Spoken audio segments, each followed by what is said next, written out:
চাঁদ প্রেমে এলো ছেলেটা ভণ্ড এলো রে গৌরাঙ্গ চাঁদ এলো রে গৌরাঙ্গ চাঁদ প্রেমে এলো ছেলে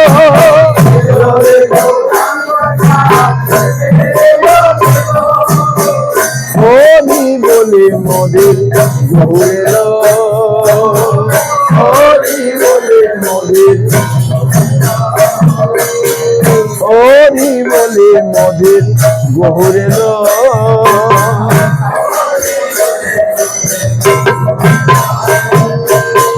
হরি বলে মোদের গৌরেলো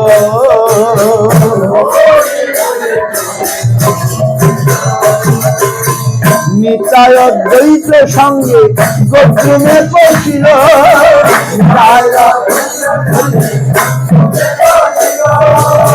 নিতাই অদ্বৈত সঙ্গে গৌতমে পৌঁছিল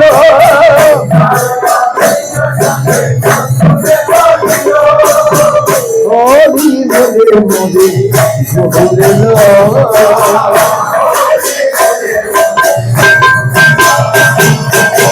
হরি বলে মোদের গৌরেলো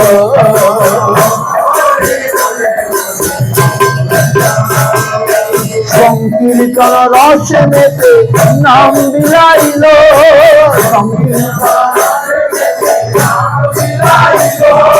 সংকীর্তন রসে মেতে নাম বিলাইল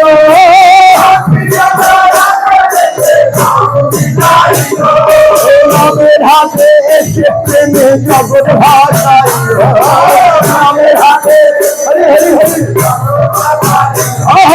নামের হাতে এসে প্রেমে জগৎ ভাসাইল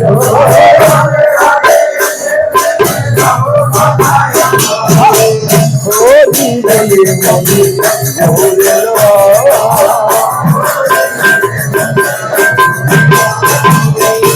হরি বলে মোদের গৌরেলো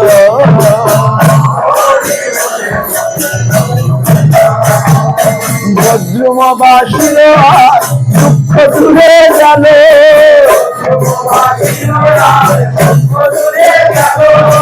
বজ্রমবাসীর দুঃখ দূরে গেল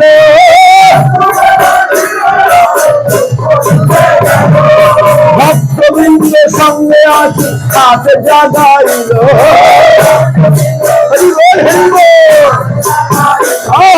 ভক্তবৃন্দের সঙ্গে আছে কাছে জাগাইল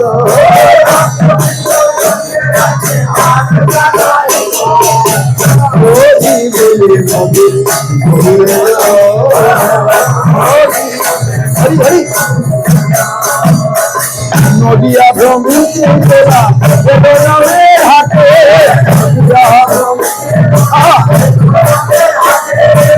নদিয়া ভ্রমিতে তোরা বেদনামের হাটে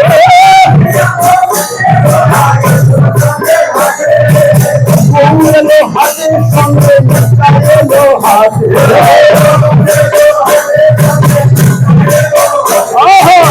গৌরেলো হাটের সঙ্গে এলো হাটে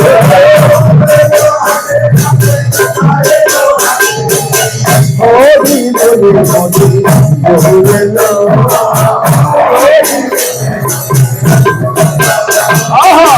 হরি বলে মোদের গৌরেলো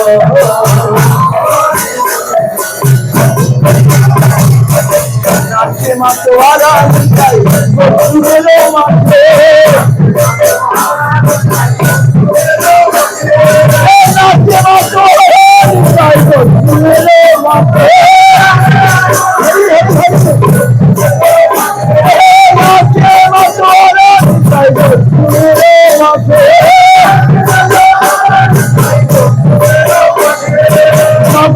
মাতায় নিতাই প্রেমের মালের সাথে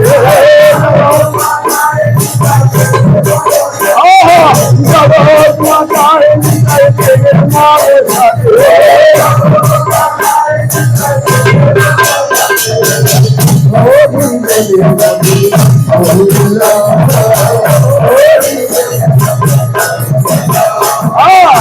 হরি মোদের গৌরেল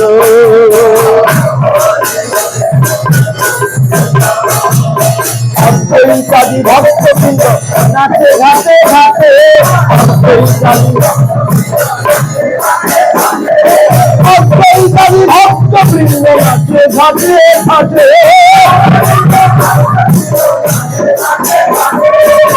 ওরাই দুরন্ত করি করিয়া বিখ্যাতে আরে সবাই দুরন্ত করি করিয়া বিখ্যাতে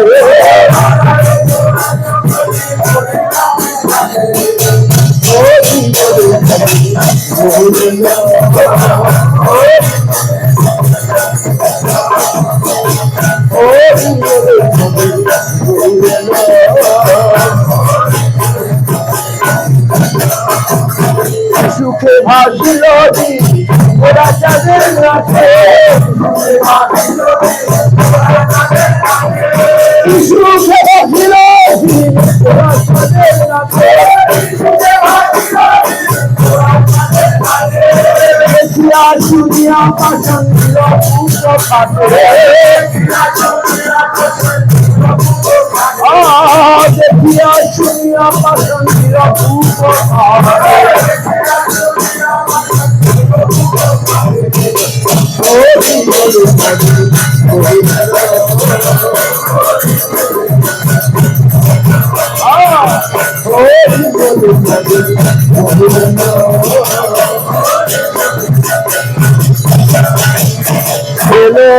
গৌরাঙ্গ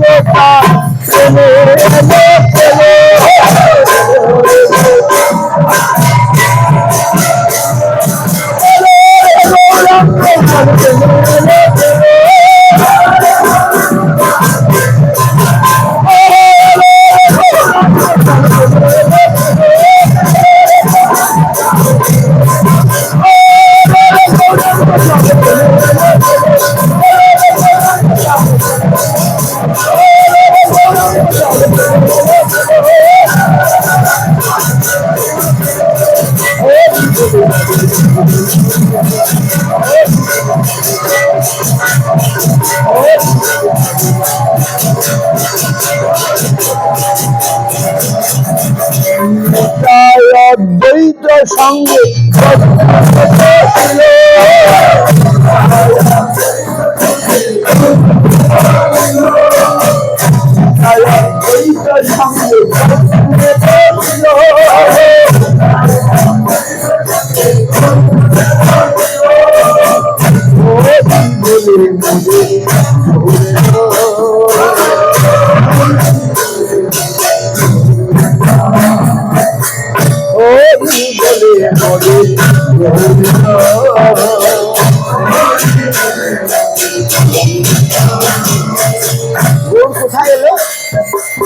গোর কোথায় এলো হরি বলে মধুর গৌরেল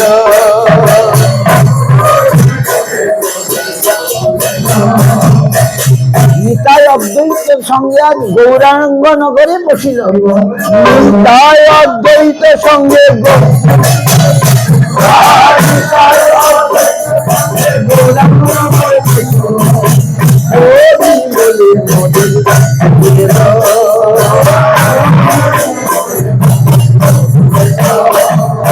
গৌরাঙ্গ নগরে বসিলা ঘুরে গেল গৌরাঙ্গ নগর বসিলা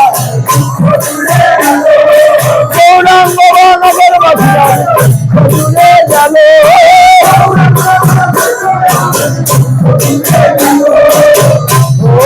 বলে মধুর গৌরেল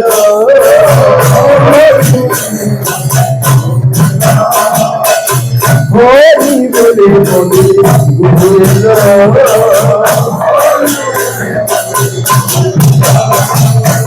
হরে কৃষ্ণ কৃষ্ণ কৃষ্ণ হরে হরে হরে রাম রাম রাম হরে হরে হরে কৃষ্ণ হরে রাম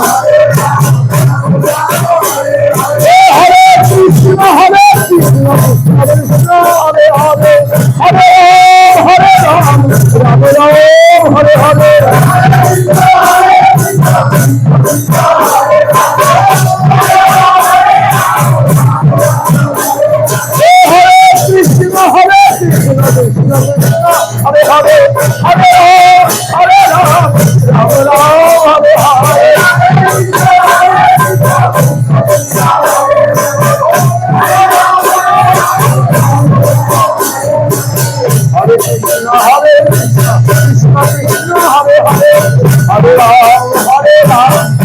রাম হরে হরে হরে কৃষ্ণ হরে কৃষ্ণ কৃষ্ণ হরে হরে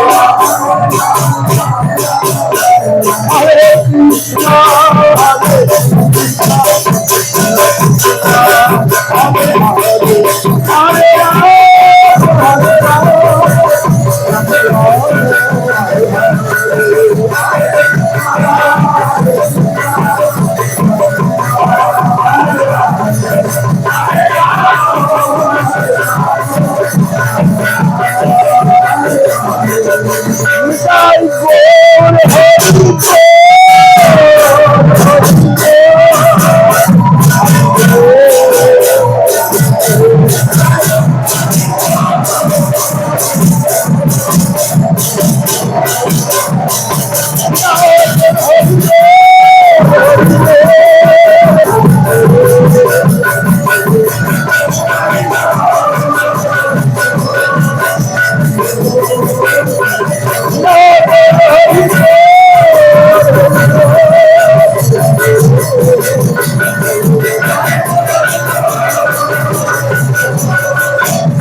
ভক্তিবিনোদ ঠাকুরের এই গান, নরোত্তম দাস ঠাকুরের গান, এর মধ্যে সব কি বলে তত্ত্ব আছে। এগুলোই যদি আমরা গাই আর শুনি তাহলে আমাদের সব কিছুই পাওয়া যাবে। তো ভক্তি করে ভক্ত সঙ্গে তো আজ আমাদের এই সুযোগ উপস্থিত হয়েছে। আমরা এই সুযোগকে কাজে লাগাতে হবে, যেন প্রতিদিন, আমি শুনেছি এখানে ভক্তরা প্রতিদিনই সংকীর্তন করেন না, খালি প্রতিক্ষণে আমাদের একটি মুহূর্ত যেন বৃথা না যায় গোবিন্দের জন্য, যেন আমার প্রতিটি শ্বাস প্রশ্বাস গোবিন্দের জন্য হয়। তবে তো গোবিন্দ পাবো না, গোবিন্দ পাচ্ছি না, গোবিন্দ পাচ্ছি না। পাওয়ার জন্য যা করতে হবে সেটা আমাদের ভালো করে করতে হবে নাকি? সেটাই হচ্ছে আমাদের সমস্ত শিক্ষার কথা। পরীক্ষিত মহারাজ মৃত্যুর নোটিশ পেয়ে সঙ্গে সঙ্গে চলে গেলেন কোথায়?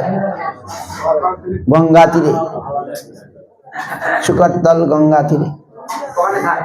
সেখানে তিনি চলে গেলেন বলে তার এই স্যাক্রিফাইস, তার এই কি বলে শরণাগতি দেখে সবাই ছুটে আসলেন তার মঙ্গলের জন্য।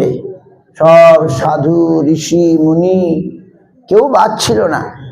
পরীক্ষিত মহারাজ বিপদে পড়েছেন। কি বিপদ? মুনিপুত্রের অভিশাপ। মুনিপুত্র মনে হচ্ছে ছোট, কিন্তু না, যেমন সাপ। কি সাপ? চন্দ্রবড়া বা অথবা কি বলে গোক্র। ছোট বাচ্চা কামড় দিলে একই বিষ লাগবে, বড় সাপ কামড়ে দিলে বিষ লাগে, ছোট বাচ্চা কামড়ে দিলে বিষ লাগবে। তাই আর শৃঙ্গি মুনির পুত্র না, শ্রমিক মুনির পুত্র শৃঙ্গি, তার অভিশাপ থেকে নিস্তার পেলেন না। কে? পরীক্ষিত মহারাজ। এ ভগবানের লীলা। ভগবান তাকে রক্ষা করেছেন। কাকে রক্ষা করেছেন? হ্যাঁ, কৃষ্ণ স্বয়ং রক্ষা করেছে। আজও রক্ষা করলেন। তিনি নোটিশ পেয়েই সঙ্গে সঙ্গে ছুটে চলে আসলেন। কোথায়? আমাদের তো সব গুছাতে গুছাতেই 7 দিন চলে যেত। আমাদের যে ব্যাংক ব্যালেন্স আছে, তারপরে নানা দিকে সব কি বলে কোম্পানি করা আছে, ওইগুলা বুঝাতে বুঝাতেই 7 দিন চলে যেত। পরীক্ষিত মহারাজ শশাগোটা পৃথিবীর রাজা, তিনি তৎক্ষণাৎ পুত্র জন্ম জয়কে সবকিছু দিয়ে তিনি চললেন। কোথায়? বলে একটু খাবার টাবার, একটু মুড়ি টুড়ি নিয়ে গেছেন কি? কিচ্ছু নিয়ে যায়নি। রাস্তায় খাবার জন্য জলের বোতল কিচ্ছু নিয়ে যাননি। একবারে কোথায়? গঙ্গা তীরে গিয়ে বসলেন। বাহ, এতখানি স্যাক্রিফাইস, এতখানি ত্যাগ। ওই জায়গাটার নামটা একটু খুলে বলো ভাই, আমাদের পাঠটা হয়েছিল। তো তখন তার এই অবস্থা দেখে সকলেই আসলেন। এমন মুনি ঋষি বাদ ছিল না। পরাশর ব্যাসদেবের পিতা তিনিও এসেছিলেন। যাজ্ঞবল্ক্য, চবন, যত মুনি ঋষি সব লেখা আছে ভাগবতে, নাম দিয়ে লেখা আছে। সবাই বড় বড় মুনি ঋষি সবাই এসছেন কি আজ পরীক্ষিত মহারাজের যদি কিছু সাহায্য করতে পারেন। আর সেদিকে সুখদেব তিনিও আজ আসছেন। তিনি কি পরে পরে আসছেন মনে হয়। তিনি মাতৃগর্ভেই তো ছিলেন, বেরোচ্ছিলেন না কেন? মায়া গ্রাস করবে নাকি? মাতৃগর্ভে তিনি ভগবানকে স্মরণ করে আসছিলেন, কিন্তু বেরোলেই তো মায়া ধরবে, এই ভয়ে তিনি মাতৃগর্ভে নাকি আসছিলেন। ভগবানের অলৌকিক লীলা, মাতৃগর্ভে এতকাল থাকে কি? ভগবান চাইলে হয় ভগবানের। তো ভগবানই আবার বললেন, যাও কোনো চিন্তা নাই, আমি তোমাকে এই কিছু সময়ের জন্য মানে করবো, মায়া ধরতে পারবে না। সেই আশ্বাস পেয়ে সুখদেব মহারাজ বেরিয়ে আসলেন। বেরিয়ে আসে ছুটতে চুরি করলেন কোথায়? বনের দিকে যাচ্ছেন। তখন তিনি ব্রহ্মবাদী, ব্রহ্ম অনুসন্ধানে চলছে, ঘরে থাকবেন না। পিতা ডাকছেন, হা পুত্র, হা পুত্র। প্রতিধ্বনিটাই ফিরে এসছে, সুখদেব ফিরছেন না, প্রতিধ্বনিটাই ফিরে আসছে। পুত্রেতি তন্ময়া তয়া তরুভুবি নেদু সংসর্বভূত হৃদয়ং মুনিমানুতস্মি। বৃক্ষ আদি সব প্রতিধ্বনি দিচ্ছে, পুত্র আর ফিরছেন না। সুখদেবের প্রণামে আছে না, ইয়ং প্রব্রজন্ত মনুপতি অপেত মৃত্যুকৃতং দ্বৈপায়ন বিরহ কাতর আবির্ভাব। পুত্রেতি তন্ময়া তয়া তরুভিনেদু সংসর্বভূত হৃদয়ং মুনিমানুতস্মি। তিনি হা পুত্র বলে বলছেন, আর এদিকে বৃক্ষ বনরাজি প্রতিধ্বনি করে উত্তর দিচ্ছে, হা পুত্র, কিন্তু পুত্র আসছে না। ব্যাসদেব দেখলেন এভাবে হবে না, তাই তিনি কৃষ্ণ গুণগাথা তিনি যা লিখেছেন সেগুলো ধরিয়ে দিলেন। কাদের কাছে? কাঠুরিয়াদের কাছে। যারা বনে কাঠ কাটে তাদের কি বলে, তোমরা এই শ্লোকগুলো পড়তে থাকো। যেই শ্লোক বলতে কোন শ্লোক? কৃষ্ণের গুণকথা, কৃষ্ণের দয়ার কথা। কৃষ্ণ কং বা দয়ালু, কৃষ্ণের মতো দয়ালু কে আছে? যে রাক্ষসী পুতনা, বালঘাতী পুতনা, সেই পুতনা স্তনে বিষ মাখিয়ে গিয়েছিল কৃষ্ণকে বধ করতে। কৃষ্ণ শেষে তাকে ধাত্রীগতি দিয়ে দিলেন, উদ্ধার করে দিলেন, মুক্ত করে দিলেন। আহা, এমন দয়ালু কি আছে যে কৃষ্ণকে মারতে গেল? পুতনা রাক্ষসী, খুব সেজে ঘুরে যশোদা মাতা বুঝতে পারেন নাই, হয়তো ছদিনের দিনই বোধ হয়, ষষ্ঠী পূজার দিনে সবাই আসছে, দেবদেবীরা আসছে দেখতে কৃষ্ণকে। যশোদা বাবার ফুল একটা নিয়ে এরকম হাতে ঘোরাতে ঘোরাতে, পুতনা ফুল একটা হাতে নিয়ে সুন্দর সেজে গুজে এসছে। আর যশোদা মাই ভাবছেন করে দেবী আসছে স্বর্গ থেকে, তিনি আর একটু সংশয় করেননি। পুতনা এসে বাস আদর করতে লাগলেন কৃষ্ণকে। আর যশোদা দেবী আদর টাদর কিছু বলে, যে স্তন কালকূট স্তন মাখা, এই বিষ মাখা কালকূট বিষ স্তন পান করিয়ে তার প্রাণটা নষ্ট করবেন। কৃষ্ণ তখন এমন জোরে টান দিলেন, পুতনা রূপ বেরিয়ে পড়লো। বাপরে বাপ, রাক্ষসী পুতনা বিরাট দেহ নিয়ে ধপাস করে পড়ে গেল। বাপরে বাপ, ওরে কুড়োল দিয়ে কেটে কেটে তাকে সে জ্বালাতে হয়েছিল, পোড়াতে হয়েছিল। এত বড় দেহ। গোকুলে আপনারা জান না, গোকুলে ওইখানে হয়েছে। আর ভগবান এমন লীলা করলেন, ভগবানের হাতে যারা মারা যায় তাদের মুক্তি হয়ে যায় ভগবানের হাতে। তো পুতনা এই শ্লোকটাই বলছিলেন, কং বা দয়ালু। এই শ্লোক শুনে আরে সুখদেব থেমে গেলেন, থেমে বললেন, কি কোথায় পেলে এই শ্লোক? তখন তারা বললো, কেন, তোমার বাবাই তো আমাদের দিয়েছে। তাই নাকি? হ্যাঁ। তিনি আবার ফিরে গেলেন, পিতা ব্যাসদেবের কাছে ফিরে গেলেন, ফিরে গিয়ে ভাগবত পড়লেন। ভাগবত পড়ে তিনি আজ আসছেন কোথায়? ওই সভার দিকে, পরীক্ষিত মহারাজের সভার দিকে আসছেন। তিনি যখন আসছেন, মায়েরা স্নান করছিল পুকুরে। তার আগে ব্যাসদেব যখন গেলেন ওই পথ দিয়ে, তারা তাদের লজ্জা নিবারণ করেছিল। কিন্তু সুখদেব আসতে, সুখদেব পরানো কোনো কাপড় চোপড় নেই, কিন্তু সুখদেবকে দেখে তারা তো লজ্জা নিবারণ করার ইচ্ছা হলো না। কেন? সুখদেব এই জগতে তার দৃষ্টি নাই, এই জগতের মধ্যে তার দৃষ্টি নিবদ্ধ নাই অন্য জগতে, তাই তাকে দেখে কোনো বিকার হয় নাই। কিন্তু পিতা ব্যাসদেবের হয়তো কাপড় চোপড় পরা ছিল, তবু তারা লজ্জা নিবারণ করলেন, এরকম বলা আছে। সুখদেব, আর সেই সুখদেব যখন এই স্বভাবকে গেছে পৌঁছালেন, তখন সকলে বললেন, আপনি এই বেশাসন গ্রহণ করুন। সুখদেবকে সকলে, ব্যাসদেব ছিলেন, তার পিতা পরাশর ছিলেন, অত্রি, বশিষ্ঠ, যাজ্ঞবল্ক্য, চ্যবন, বড় বড় মুনি ঋষি, বয়সে বড় অনেক, কিন্তু সবাই আজ একযোগে বললেন, সুখদেবই আজ এই বেশাসনে বসুন। আজ পরীক্ষিত মহারাজের যে সমস্যা, এই সমাধান তিনি করুন।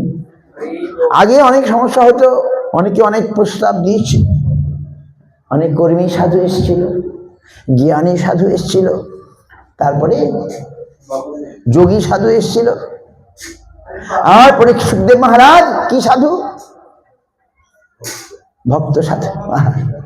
তাহলে সব সাধু এক নয়। কালকে আমি ভাবছিলাম বলবো, আর তখন আসেনি, যে এক্সাম্পলটা, উদাহরণটা আমার খুব ভালো লাগে।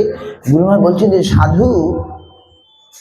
সাধুর মাধ্যমে আমরা ভগবানকে দেখতে পাই। আমি অনেকবার বলেছি, আবারও বলি, মন দিয়ে শুনুন। উদাহরণটা কিরকম? উদাহরণটা হচ্ছে, কি বলে, দুর্বীক্ষণ। বাংলায় বলে দুর্বীক্ষণ নাকি, বার্নাকুলার নাকি, বা টেলিস্কোপ ইংরেজিতে বলে। আমরা তো ইংরেজিতে অভ্যস্ত। দুর্বীক্ষণ কম লোকই বলে টেলিস্কোপ।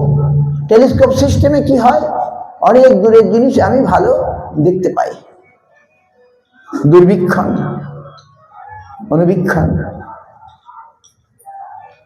আপনি জান না, বেড়াতে যখন যায় লোকে, তখন বার্নাকুলার নিয়ে যায়, ওই পাহাড়ে টাহাড়ে যায়, আর পাহাড়ের উপর থেকে দেখে, খুব সুন্দর নাকি।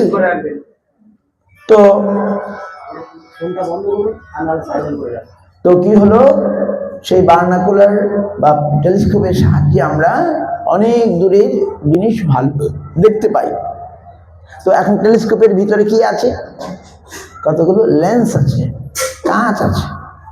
এই কাঁচগুলোর এত পাওয়ার যে ওই পাওয়ারের সাহায্যে আমরা ওই দূরের জিনিসটাকে ক্লিয়ার দেখতে পাই। যেমন চশমা, আমাদের এমনি খালি চোখে দেখতে পাই, যেই চশমা লাগাচ্ছি অমনি ভালো দেখতে পাই। ঠিক সেই রকম বলছেন, এই যে গুরু পরম্পরা, প্রকৃত গুরু পরম্পরা বা সাধু, গুরু, বৈষ্ণব, তারা হচ্ছে সেরকম পাওয়ারফুল লেন্সের মতো। তাদের মাধ্যমে আমি কি দেখতে পাবো? ভগবানকে দেখতে পাবো। আমার এই চোখে দেখতে পাবো না, চোখ তো ছানি পড়ে আছে।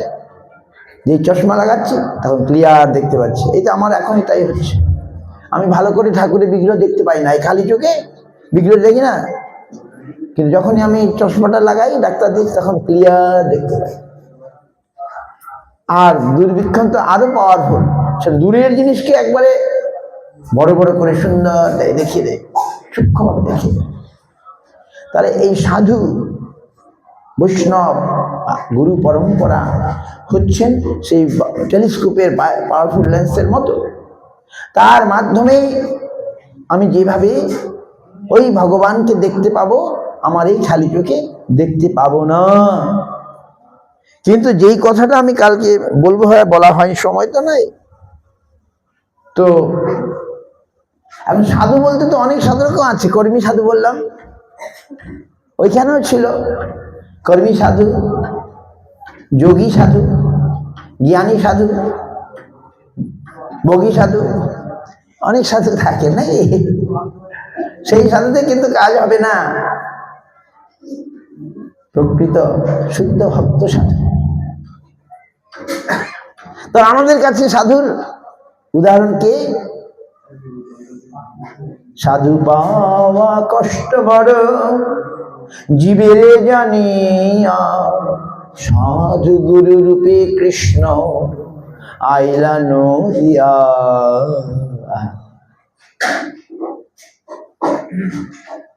সাধু পাওয়া কষ্ট বড়,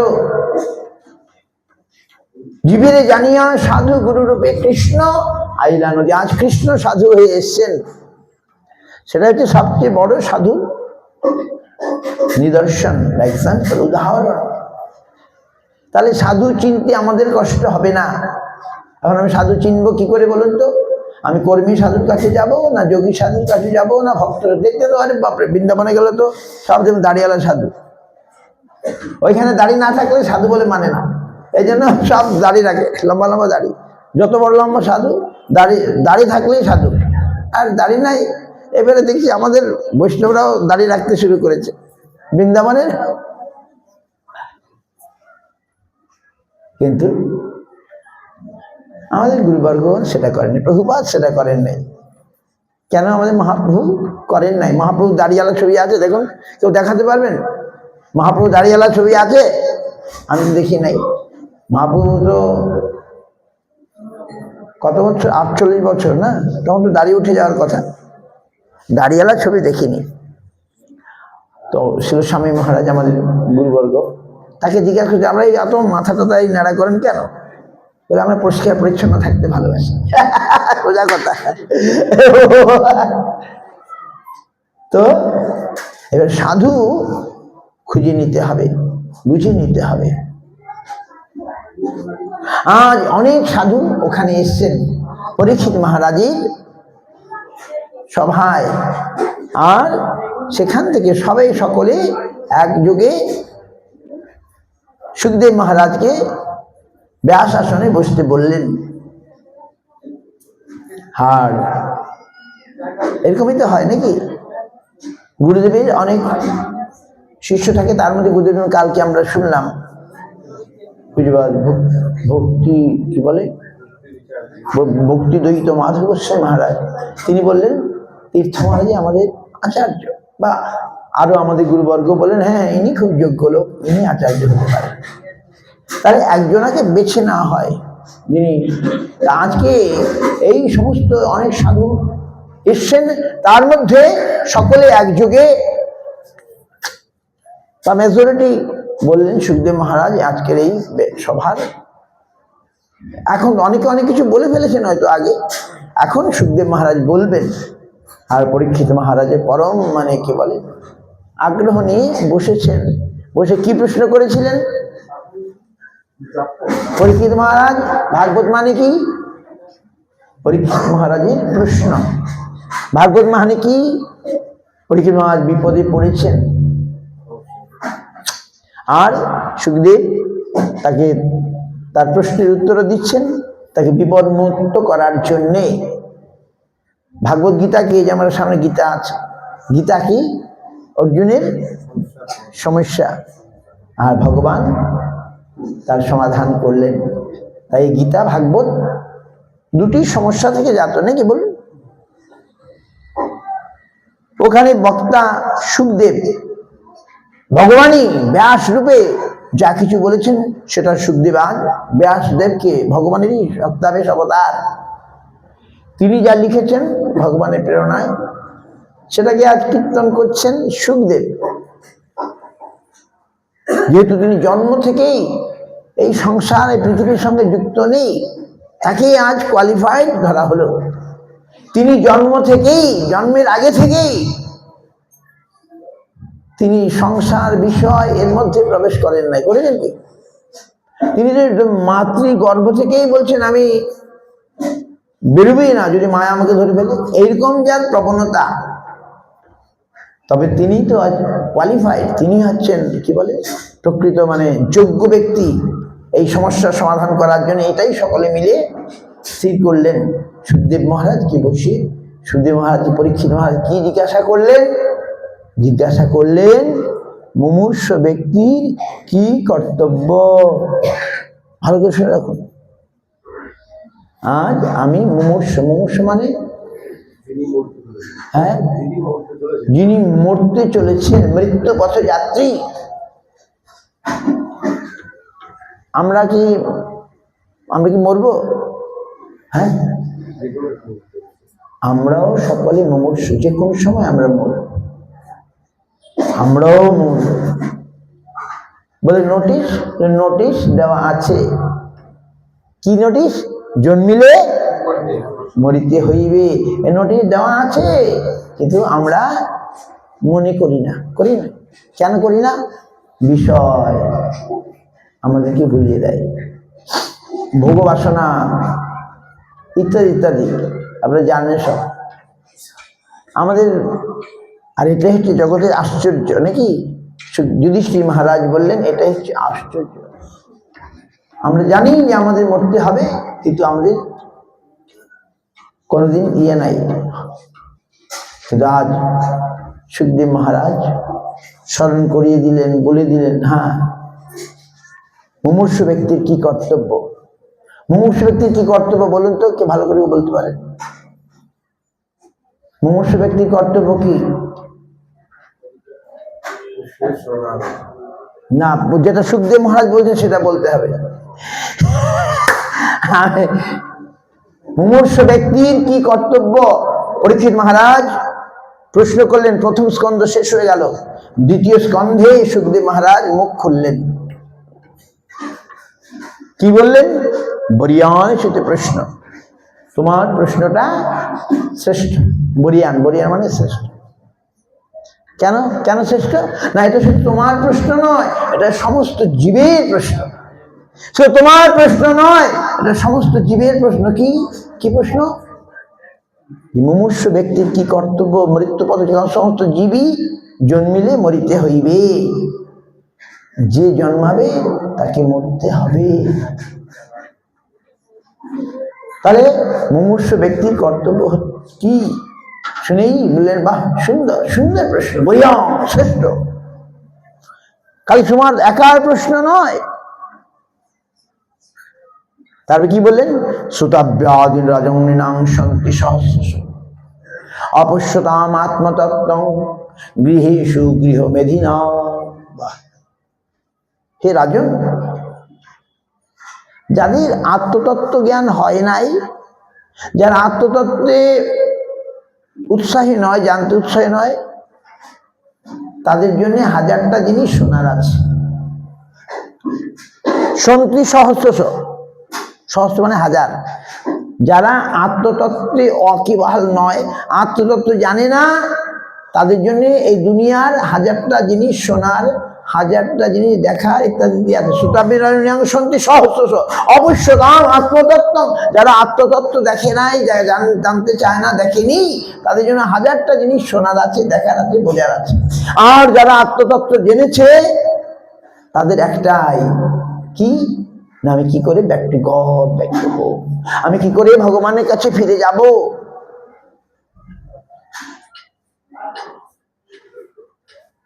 তো তিনি কি বললেন? ভাগবতের দ্বিতীয় স্কন্ধে সুখদেব মহারাজ মুখ খুলে বললেন যে মুমূর্ষু ব্যক্তির কর্তব্য হচ্ছে হরিহি শ্রোতব্য, হরিহি কীর্তিতব্য, হরিহি স্মর্তব্য। এই কথাটি বললেন। মুমূর্ষু ব্যক্তির কর্তব্য হচ্ছে হরিকে কথা শোনা, হরি কথা কীর্তন করা, আর হরিকে স্মরণ করা। এটা পরীক্ষিত মহারাজকে বলে আমাদের সবাইকে আজ জানিয়ে দিলেন। তুমি আজ বা শতক বর্ষ পরে অবশ্যই মরবে, অবশ্য মরণ, নিশ্চিন্ত না থাকো ভাই। যত শীঘ্র পারো ভজ গোবিন্দ চরণ। কেন? জীবনে ঠিক নাই। আজও মরতে পারো, 100 বছর পরেও মরতে পারো, কোনো ঠিক নাই। জীবন সমাপ্তিকালে করিব ভজন, এবে করি গৃহ সুখ, কখনো এ কথা নাহি বলে বিজ্ঞজন। বিজ্ঞ যারা, জ্ঞানী যারা, তারা কখনো বলে না যে আমি বুড়ো হয়ে হরিভজন করবো। বলে কি? কেন জানে বুড়ো হয়ে আর হরিভজন হয় না। তখন ওই যে গ্যাসের ব্যথা, কি কোমরে ব্যথা, কি ওই ব্যথা সেই ব্যথা, চোখে ভালো দেখতে পায় না, কানে শুনতে পায় না, গায়ে বল নাই, ঘুম হয় না, নানা রকম বার্ধক্যের যে লক্ষণ আপনারা সকলে কিছু কিছু এখন অনুভব করছেন, আমিও করছি। বার্ধক্যে এখন ভক্তি বিনোদ কাঁদিয়া কাতরতি, না ভজিয়া তোরে দিন বিধা গেল, এখন কি হবে গতি। তাই বিজ্ঞজন কখনো বলেন না যে আমি বুড়ো হয়ে হরিভজন করব। প্রহ্লাদ মহারাজ বলেছেন কি? কি বলেছেন? প্রহ্লাদ মহারাজ কি বলেছেন বলুন? বাহ, কৌমারিত আচর, এগুলো তো প্রাথমিক কথা। আমরা নৃসিংহ চতুর্দশী করি, এ করি, সেদিন তো বছর একদিন তো কমসে কম পড়ি নৃসিংহদেবের কথা, প্রহ্লাদ মহারাজের কথা। কৌমারিত আচরিত প্রাজ্ঞ ধর্মন ভাগবতায়। দেখুন, যা কিছু হয় ইয়ং এজেই হয়, হয় কি না? বৃদ্ধ হয়ে কেউ কিছু আবিষ্কার করছে, বৃদ্ধ হয়ে কেউ কাজ করতে পারে, বিরাট বিরাট বিল্ডিং হচ্ছে, বিরাট এটা হচ্ছে, সেটা হচ্ছে। যারা ইয়ং যুবক তারাই করে। কৌমারিত আচরিত প্রাজ্ঞ ধর্মান, এই কৌমারকালে ধর্ম আচরণ করতে হয়, বুড়ো হয়ে নয়। কিন্তু কৌমারকালে যদি করি, বুড়ো হয়ে আর অসুবিধা হবে না। আর বুড়ো থেকে যে আরম্ভ করে, ইস্কনে গেলে বুড়ো লোককে রাখে না। আমাদের তো লোকরাই যা পায়, কানা খোড়া বুড়ো সবাইকে রাখি। ইস্কনে যান, বুড়ো হবে না, অন্য যাও, গড়িয়া মঠে চলে যাও। আর গড়িয়া মঠে লোক নাই, ওখানে কানা খোড়া বুড়া যা সে সবাইকে রেখে দেয়। আমাকে ফোন করছে হরিজন মহারাজ, অবস্থা কাহিল, আবার বলছে আরেকজন বুড়োকে নিয়ে আসবে। আমার আসেন, কোনো চিন্তা নাই। তো বুড়ো হয়ে হয় না, তবে হয় যদি সে কৌমার থেকে আচরণ করে। বুড়ো হয়ে তার যে কাজ আছে, সে বসে বসে হরিসেবা করে, করে কি না বলুন? যারা কৌমার কাল থেকে আরম্ভ করেছে, দেখুন বুড়ো হয়েও সে ভোলে না। বুড়ে হোক, অন্তত পাহারা তো দিতে পারবে, কিছু না করতে পারলে ভগবানের মন্দির কি তো পাহারা দিতে পারবে? তাই যারা আর বুড়ো হয়ে আরম্ভ করতে যায়, তখন মঠে বলে না, তুমি বাবা বাড়িতেই থাকো, তোমার জন্য একটা সেবক আমি আবার দিতে হবে নাকি? হরে কৃষ্ণ। তো মন্দির শুনুন, তো জীবন সমাপ্তিকালে করিবে ভজন, কখনো এ কথা নাহি বলে বিজ্ঞজন। এ দেহ পতনোন্মুখ, আজীবা 100 বর্ষ করে অবশ্য মরণ, নিশ্চিন্ত না থাকো ভাই, যত শীঘ্র পারো ভজ গোবিন্দ চরণ। জীবনের ঠিক নাই, না না আমার ঋণ আছে, ঋণত্রয় শোধিবারে করিতেছি সুযতন, এ আশার নাহি প্রয়োজন, এমন দুরাশা বসে যাবে প্রাণ অবশেষে, না হবে দীনবন্ধুর চরণ সেবন। বলে আমার ঋণ আছে, আমি কি করব? বলে না, অনেক ঋণ আমাদের আছে, সেই কথা একবার চিন্তা করি না। মাস গেলে ইলেকট্রিসিটি বিল দিতে আমাদের ভুল হয় না, নাহলে কারেন্ট কেটে দেবে, লাইন কেটে দেবে। বলুন, ইলেকট্রিকের বিল যখন আসে প্রতি মাসের শেষে, বিলটা না মিটিয়ে দিলে কদিন দেখবে, তারপরে লাইনটা ভেজাং করে কেটে দেবে। কিন্তু ওই যে আকাশে একটা সূর্য আছে, সে যে কত আলো দিচ্ছে, তার জন্য ক পয়সা বিল মেটাচ্ছি আমরা? বলুন, ক পয়সা বিল দেই। এদিকে ইলেকট্রিসিটি বোর্ডের বিল না মেটালে লাইন কেটে দেবে, এই ভয়ে তাকে বিল ঠিক মিটিয়ে দিই, প্রতি মাসে মাসে বিল মিটিয়ে দিই। আর ভগবান তিনি যে আলো দিয়ে জগৎটাকে বাঁচিয়ে রেখেছেন, যদি সূর্য না উঠে তাহলে কি হবে? জগৎটা তো এক্ষুনি শেষ। ভগবান যে সূর্যের আলো দিয়ে জগৎটাকে রক্ষা করে চলেছেন, তার জন্য 1 পয়সা বিল তো আমি গণি নাই, গণেছি ভগবানের জন্যে। আমি 1 পয়সা দিতে হিসাব করি, অরে বাবা অত সে দেবো, একটু যদি কম দেওয়া যায়। ভগবানের জন্য যখন চাইতে আসে বলে না একটু কম নাও। আবার কোনো ভক্ত আছে না না নিয়ে যাও, সব নিয়ে যাও, উজাড় করে দিয়ে পরম আনন্দ পায় নাকি ভগবানের জন্য দিয়ে। অনেক ভক্ত এখানেই আছে, পৃথিবীতে আছে। কালকে তো দেখলেন তো না কি উৎসব হলো, কোথা থেকে হলো? এমনি হয়ে গেল? সরকার দিল না কোনো রাজা দিল? না, ভক্তরা দিল। নাহলে এত বড় উৎসব হয়? চিন্তা করুন। আমি তো ওই ফুলের মালা আর জলের বোতল দেখেই আমার অবস্থা কাহিল। ওরে বাবা, ফুলের মালার পাহাড়। রাত্রিবেলা দেখলেন না, বর্ষা হলো, ফুলের বর্ষা হলো, এত সুন্দর। আর সব বিনা পয়সায় না, সব কিনে আনতে হয়েছে। আর জলের বোতল আর প্যান্ডেল দেখে আমার তো মাথা ঘুরে গেল। হ্যাঁ, 1 লরি জলের বোতল আর সঙ্গে 1 লরি মধ্যে ফুলের মালা। তো এই যে পয়সাটা কোথা থেকে আসলো? কোথা থেকে আসলো? সব ভক্তরাই দিয়েছে। ভক্তরা খুশি হয়ে দিয়েছে, না আমার গুরুদেবের আবির্ভাব উৎসব। নাহলে ও মহারাজ তো, ওরা তো সন্ন্যাসী, ভিখারি, আমাদের সন্ন্যাসী, ও পয়সা কোথায় পাবে? নিশ্চয়ই কোনো ভক্ত দিয়ে তারা তৃপ্ত হয়েছে, বাহ আমি আমার গুরুদেবের আবির্ভাব উৎসব করতে পারলাম নাকি। বুদ্ধিমন্ত খান ছিল মহাপ্রভুর সময়ে, বলে আমি মহাপ্রভু বিবাহের সব আমি একাই করব। আজকে আমি একটা বই নিয়েছিলাম, সে পড়বে বলে, আমার বইটা কোথায় গেল, আমার ব্যাগটা কোথায় গেল? হ্যাঁ ঠিক আছে, আমি এটা পাঠ করব। আপনারা সব জানেন, তবু জেনেও তো কাজ হচ্ছে না। হচ্ছে কি, কিছুতেই ঘর ছাড়বো না। আমি যত বলি মঠে এসে থাকুন, মঠে এসে কাজ করুন, না ওরে বাবা মঠে কম পয়সা, বাইরে বেশি কাজ করলে বাইরে বেশি পয়সা পাবো। কি বলবো বলো দেখি? আমি একটু আগে বললাম, তুমি যদি এই সংসারের একটা হোটেল বানাও বা এমন একটা ঘর বানাও যেখানে পাপ কর্ম হয়, তাহলে তুমি পাপের অংশীদার হয়ে যাবে। যেহেতু তুমি ওই ঘরটা বানিয়েছো, ওই যে ঘরটায় পাপ কর্ম হয় সেই ঘরটা তুমি বানিয়েছো, তো এবারে তোমার অজ্ঞাতসারে সেই কর্মের ফল তোমার কাছে আসবে। আসবে কি না? আমি না জেনেও একটা পুণ্য কর্ম করি, ভালো কাজ করি, জানি না, তবু তার ফল আসবে কি না আসবে? তো আমরা জেনে শুনেও যে ভালো কাজ ভগবানের জন্য কিছু করব, সেটা করলে আমার তো একটা এক্সট্রা বেনিফিট আসবে। ভগবানের মন্দির তৈরি করলে ভগবানের কৃপা লাভ হবে। আমিও তো একটু কম পয়সা পাচ্ছি বা কিছু, কিন্তু এই পরমার্থ তো আমি পেয়ে যাব। সেটা বাইরের হোটেল তৈরি করলে একটু পয়সা বেশি পাবো, কিন্তু হোটেলে যে নোংরা কাজ হচ্ছে সেটার রিয়াকশন তো আমাকে পেতে হবে, হবে কি না? এর জন্য শুনুন আমার জীবনের কথা। আমি যখন গুরু সন্ধান করছিলাম এই কলকাতার অ্যালবার্ট রোডে, আসছে কত 40 বছর আগে, অ্যালবার্ট রোডে ভাবলাম আমি চট করে সাধু হব না, দেখে শুনে সাধু হব। যা আমি লোক দেখানো সাধু হতে চাই না, কি আমি সত্যিকারে সাধুর দর্শন করব, সাধুকে পাবো, তবে আমি মাথা নাড়া করব, নাহলে করব না।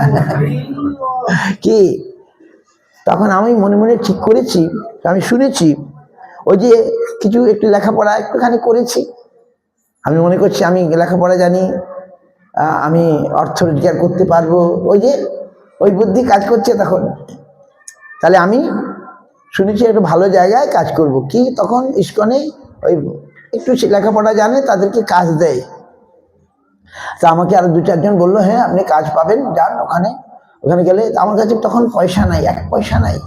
আমি এই কলকাতায় জীবনে প্রথমে এসেছি, কলকাতা চিনি না কিছু, ঘুরছি নবদ্বীপ থেকে কলকাতায়। 1-8 জন চেনা ছিল, যুগান্তর অফিস ছিল, যুগান্তর পত্রিকা ছিল, ওই অফিসে উপরে একটা সাধু থাকতো, ও আমাদের আসামে যেত। উনি আবার আগে গড়িমঠেই ছিলেন, পরে দিয়ে আবার গড়িমঠে কি হয়েছে ঝগড়া করে উনি আবার ভারত সেবার সঙ্গে চলে গেছিলেন। সেই সাধু খুব ভালো গান গাইতো, এত সুন্দর গান গাইতো অমৃতের মতো। ওনার নাম আবার অমৃতানন্দ না কিশোর। সেই যুগান্তর অফিস থেকে তাকে মায়াপুরে, প্রাচীন মায়াপুরে একটা আশ্রমও করে দিয়েছিল। উনি খালি গান গাইতেন মধুর স্বরে, ওই রেডিওতে গান গায় না, তাই উনি আসামে যেতেন, আমাদের ওইদিকে যেতেন। তাহলে আমি তো আর সাধু চিনি না। উনার খুঁজে অমৃতবাজার যুগান্তর অফিসে গিয়ে ওই 4 তলায় উনার সঙ্গে দেখা করেছি। তারপরে এরকম ঘুরছি, ঘুরে তখন ভাবলাম পয়সা নাই, তাহলে একটা ভালো জায়গায় কাজ টাজ করি, 2-4 পয়সা পকেটে তো দরকার। যা ছিল সব বিক্রি টিক্রি করে আমি শূন্য, একবারে শূন্য, মানে আমার ওবেলা খাওয়ার পয়সা নেই। তখন একটা রুটির দাম ছিল 4 আনা, একটা, এখন কত দাম নিশ্চয়ই 4 আনা নয়। একটা রুটি, হাতে বেলা রুটি 4 আনার দাম ছিল। একটু সবজি, 2টো রুটি একটু সবজি গেলে পেট ভরে যায়। তো ওরকম করে 2-1 দিন কাটিয়েছি। তারপরে ভাবলাম না, এই কথা চলা যায় না। তা আমি ভাবলাম ইস্কনে গিয়ে কাজ করব, আর তাহলে পট করে আমি সাধু হব না, দেখে শুনে সাধু হব। তারপরে গিয়ে একবারে শূন্য অবস্থায় তখন আমি এক প্রভুর দর্শন পেলাম। উনি সুন্দর হরিকথা বলছেন, ওনাকে বললাম, তখন আর বলি নাই যে আমার চাকরির জন্য আমি এসেছি, আমি বললাম আমি একজন সাধুর সন্ধান করছি, প্রকৃত গুরুর সন্ধান করছি। আগে আমি গুরু পেয়েছি, সাধু পেয়েছি, কিন্তু সাথে আমার তৃপ্তি হয় নাই, আমি প্রকৃত সাধু। তখন তিনি সঙ্গে সঙ্গে আমাকে চিঠি লিখে পাঠিয়ে দিলেন কোথায়, শ্রী চৈতন্য সারস্বত মঠে গুরুপাদ পদ্মের কাছে। আপনি ওখানে যান, ওখানে গেলে পাবেন। উনি আমাকে বললেন না আপনি এখানে থাকুন, কি উনি আমার উপকার করতে চাইলেন, প্রকৃত উপকার। সেই প্রভুর সঙ্গে আমার দেখা হয়েছিল প্রায় 40 বছর পরে আবার। উনি আমাকে কত দিয়েছেন জানেন, একটা খামের মধ্যে আমার 35,000 টাকা, যেহেতু তিনি গৃহস্থ আর আমি সন্ন্যাস নিয়েছি, আমাকে 35,000 টাকা দিয়েছেন। তার বাড়িতে প্রণামী, এই মায়াপুরে তার বাড়ি আছে। এই তো সবাই গিয়েছিল, মায়েরা গিয়েছিল, আর কে গিয়েছিল, আপনার কিন্তু কে গিয়েছেন যায় না। উনি জার্মানিতে থাকেন, বাঙালি, কলকাতার ছেলে, পণ্ডিত। তো তিনি আমাকে, দেখলাম খামটা খুলে দেখি 35,000 টাকা। যেহেতু উনি গৃহস্থ, এখন তো উনি গৃহস্থ গুরু হয়ে গেছেন, উনি এখন উন্নত লেভেলে। তো এই তো ঘটনা, আমি দেখি 35,000 টাকা তিনি আমাকে প্রণামী হিসাবে দিলেন। উনি আমায় পাঠিয়ে, উনি আমার সিনিয়র, তিনি আমার বয়সের সিনিয়র। হ্যাঁ হ্যাঁ, তো আমি তো অবাক হয়ে গেলাম। তো যাই হোক, তো সাধু অনেক ছিলেন, কিন্তু আমি সাধু বলে দিলে আমরা কিন্তু মিসগাইড হয়ে যেতে পারি। সাধু বলতে আমি বলবো গৌরজন আমার কাছে সাধু। আমি সকলকে এক পংক্তিতে বসাবো না, যেহেতু আমরা বলি না সব সমান, বলি কি আমরা ওই দলের লোক নয়, সব সমান, যত মত তত পথ, ওইটা আমাদের কথা নয়। ওগুলো মানুষকে বঞ্চনার কথা। সব সমান কখনো হয় না। আমার 5টা আঙ্গুল সমান, একটা আঙ্গুলের এক একটা কাজ, এটা একটা কাজ, এটার কাজ, এইটার কাজ এইটা করতে পারবে, এটা করতে পারবে, আলাদা আলাদা ইয়ে আছে। সব সমান কখনই হয় না, সব সাধু সব সমান হয় না, সর্বধর্ম সমান নয়। এগুলো কিছু বঞ্চনার কথা, মানুষকে বিভ্রান্ত করার কথা। আমি বলবো সবচেয়ে শ্রেষ্ঠ সাধু হচ্ছেন মহাপ্রভু। চৈতন্য মহাপ্রভু আজ সাধু রূপ ধরে এসেছেন আমাদেরকে জানাতে যে সাধু কেমন হবেন, প্রকৃত আমাদের প্রকৃত উপকারক বন্ধু। নাহলে যোগী সাধু আছেন নাকি, রামদেব বাবাও তো সাধু নাকি, তিনি আমাদের ওষুধ টষুধ দিয়ে আমাদের রোগ সারাচ্ছেন, খারাপ কিছু করছেন না, কিন্তু তিনিও সাধু। আপনি দেখেন দাঁড়িয়ে আছে, লাল কাপড়, তিনিও সাধু, তিনিও আমাদের জন্য যথেষ্ট চেষ্টা করছেন। আর মহাপ্রভু কোনো ওষুধ টষুধ দিচ্ছেন, এইসব ওষুধ দিচ্ছে না। তিনি বললেন আমি তোমাদের হৃদয়টাকে শোধন করতে চাই। আমি ওই কি বলে গাছপালার কবিরাজি করতে আসি নাই। মহাপ্রভু গাছপালার কবিরাজি করতে এসেছেন কি, না করলেন হসপিটাল, না করলেন স্কুল ইউনিভার্সিটি, কিছুই করলেন না। তিনি শুধু হরিনাম দিয়া হৃদয় শোধিল, যাচি গিয়া ঘরে ঘরে। এমন কোন সাধু করেছেন এরকম কাজ দেখান আপনি। সাধু তো অনেক আছে,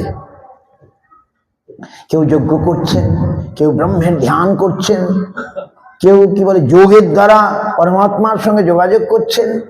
আর মহাপ্রভু বললেন ওইসব হবে না, ওইসব লোক দেখানো ভরম, কলিযুগে সব হবে কি বলুন। ধ্যান হবে, 1 মিনিট মনটা স্থির থাকতে পারছে না, সেটা ধ্যান করবে, একবেলা না খেলে বলে বাবা আমার দ্বারা আর হবে না, একাদশী করতে গেলেই বাপরে বাপ দুবেলা খাবো না, একাদশী করতে গিয়েই মানে অবস্থা কাহিল। আর অনুকল্প তো সে আরে বৃহৎ কল্পের চেয়ে বেশি খেয়ে নিচ্ছে। অনুকল্প মানে বৃহৎ কল্পের চেয়েও বেশি, পরে একাদশী করছে, খেয়ে দিয়ে একাদশী দুই বেলা যা খায় তিন বেলার চেয়েও বেশি হয়ে যায়। একাদশীর অনুকল্প। বাপরে দেখেছেন গৌরী মঠের একাদশী দেখেছেন? গৌরী মঠের একাদশী যে করবে সে বলবে একাদশীতে আমি অন্ন খাবোই না। গৌরী মঠের একাদশী বলে ওই মঠে, আমি তো এসে অবাক, এরকম একাদশী কোনোদিন হয় নাই। আবার সে নতুন নতুন, আপনারা তো করেন না, কত রকমের বড়া করে, অমুক করে, সব ঘিয়ের ভাজা। অন্যদিন ঘি তো পাওয়া যায় না, আবার একাদশী ঘি খেতে হবে, তাহলে ঘিয়ে ভাজা বড়া। ওরে বাবা, একাদশী মানে স্বামী মহারাজ বলছেন our Ekadashi is not fast but a feast. আমাদের একাদশীটা উপবাস নয়, ফিস্ট। ফিস্টের বাংলা কি? মহাভোজ। আমাদের একাদশীর উপবাস নয়, মহাভোজ। গৌরী মঠের একাদশী আর আমরা খুব ছুটি, আর বাবা বাদাম ভাজা বা কাজু হলে আর একটু ভালো হয়। আরে কত কি কত কি না, আমি দেখেছি গৌরী মঠে গেছি, একাদশী মানে মহাভোজের ব্যবস্থা, তাই তো? তবু ভালো, তবু বাবা অন্ন খেও না, এটা যে অনুকল্প, অন্ন খেও না। তো কি জানি বলছিলাম, তো আমাদের এই সাধুর ঠিক জানতে হবে, জেনে শুনে সাধু কাছে যেতে হবে, তাই না? তো আমি যখন এই কোন সাধুর কাছে গেলাম, একজন কৃষ্ণ ভক্ত সাধুর কাছে গেলাম, গৌর ভক্ত সাধুর কাছে গেলাম, তখন তিনি আমাকে কি ওই কোনো কর্মীর কাছে পাঠালেন না, কোনো যোগীর কাছে পাঠালেন না, কোনো ভোগীর কাছে পাঠালেন না, পাঠালেন কোথায়? এক মহাভক্ত গৌরজন, তার কাছে পাঠিয়ে দিলেন। গৌরজন আমাকে উদ্ধার করতে পারবে যত সহজে, অন্য কেউ পারবে না। বলে ধ্যানে বসছে, বাপরে বাপ, যজ্ঞ করছে। আবার দেখলেই তো মানে যজ্ঞের মন্ত্র উচ্চারণ করা সম্ভব নয়। এর জন্যে মহাপ্রভুর কি ব্যবস্থা? মহাপ্রভুর কি ব্যবস্থা? সবাই মিলে হরিনাম সংকীর্তন করে। দেখলেন না কালকে? আমি তো খাওয়াই ভুলে গেছি, এরা সব ইয়ে করছে, খেতে হবে।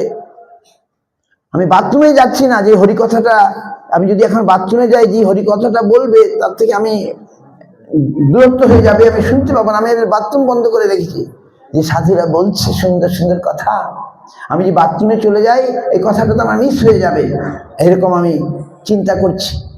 আর খাবার কথা মনে নাই, ভাবেছিলাম চলে আসবে সন্ধ্যাবেলা, দেখি আর আসার কোনো উপায় নাই।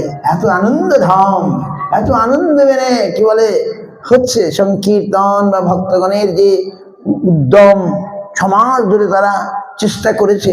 ভালোটা তো ভালো বলতে হবে নাকি, প্রশংসা করতে হবে। এটা তো গল্প আমি বলছি না, বা বেশিও বলছি না।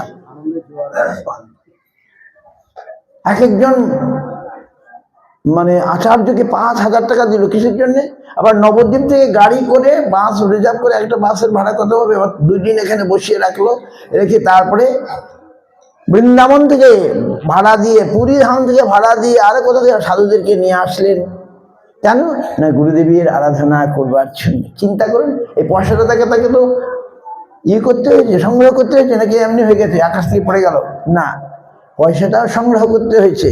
তারপরে একটা তৈরি কিছুই নাই, সব এখানে তৈরি করে, বইমেলার মতো সব তৈরি করতে। বইমেলায় তো তখন আর পয়সার অভাব নাই, কারণ সবাই টাকা দিয়ে জায়গা কিনতে হয় নাকি? বইমেলা করতে গেলে টাকা দিয়ে সবাই জায়গা কিনে, টাকার কোনো অভাব নাই।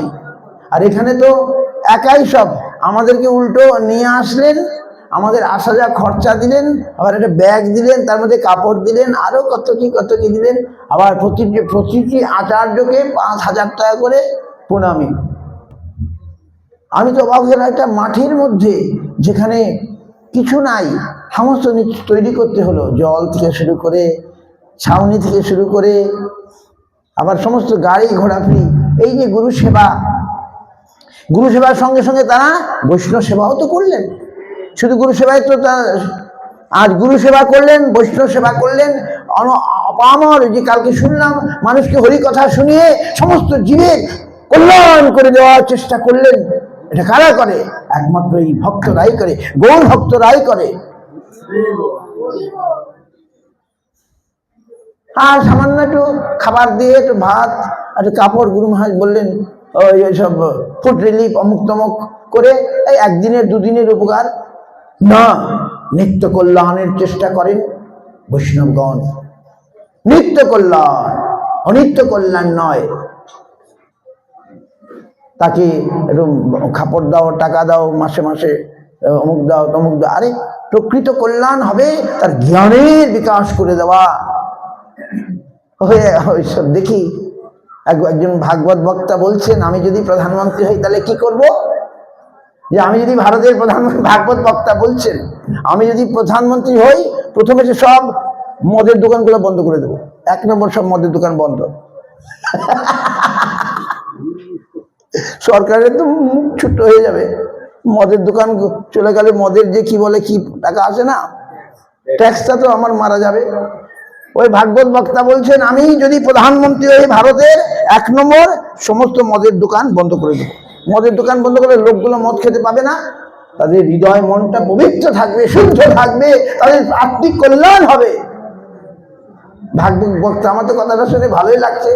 যদি আমি ভারতের প্রধানমন্ত্রী হই তাহলে সব মদের দোকান বন্ধ করে দেবো, 1 নম্বর কাজ। 2 নম্বর, ওষুধের ট্যাক্স একটু ফ্রি করে দেবো, যাতে সকলের লোকে ওষুধটা সহজে সংগ্রহ করে শরীরটাকে ভালো রাখতে পারে। 3 নম্বর, স্কুল কলেজগুলো ফ্রি করে দেবো, যাতে সবাই পড়াশোনা শিক্ষা দীক্ষা সুযোগ পায়। ভালো কথা বলছি কিনা বলুন? আমার তো ভালোই লেগেছে। এইরকম উপকার আমাদের সত্যিকারের উপকার করতে হবে। নাকি তাহলে আমি মদও দিলাম আবার দুধও খাওয়ালাম, বাহ, মদও খাও দুধও খাও, তাহলে কি হবে? ওই দুধের ক্রিয়াটা নষ্ট হয়ে যাবে মদের দ্বারা। তাকে খেতে দিলাম, পড়তে দিলাম, কিন্তু তার হৃদয়ের যে দুষ্প্রবৃত্তি তাকে নষ্ট করা হলো না। সেই খেয়ে দিয়ে সে আরো বলবান হয়ে সমাজের ক্ষতি করার চেষ্টা করছে বা করবে কিনা বলুন? তার মধ্যে তো মানে তার দেবত্বকে তো বিকশিত করা হলো না, তার ওষুধ প্রবৃত্তি থেকে গেল। আমি তাকে খুব ভালো করে খাওয়ালাম, একটা ওষুধকে খাওয়ালে কি হবে?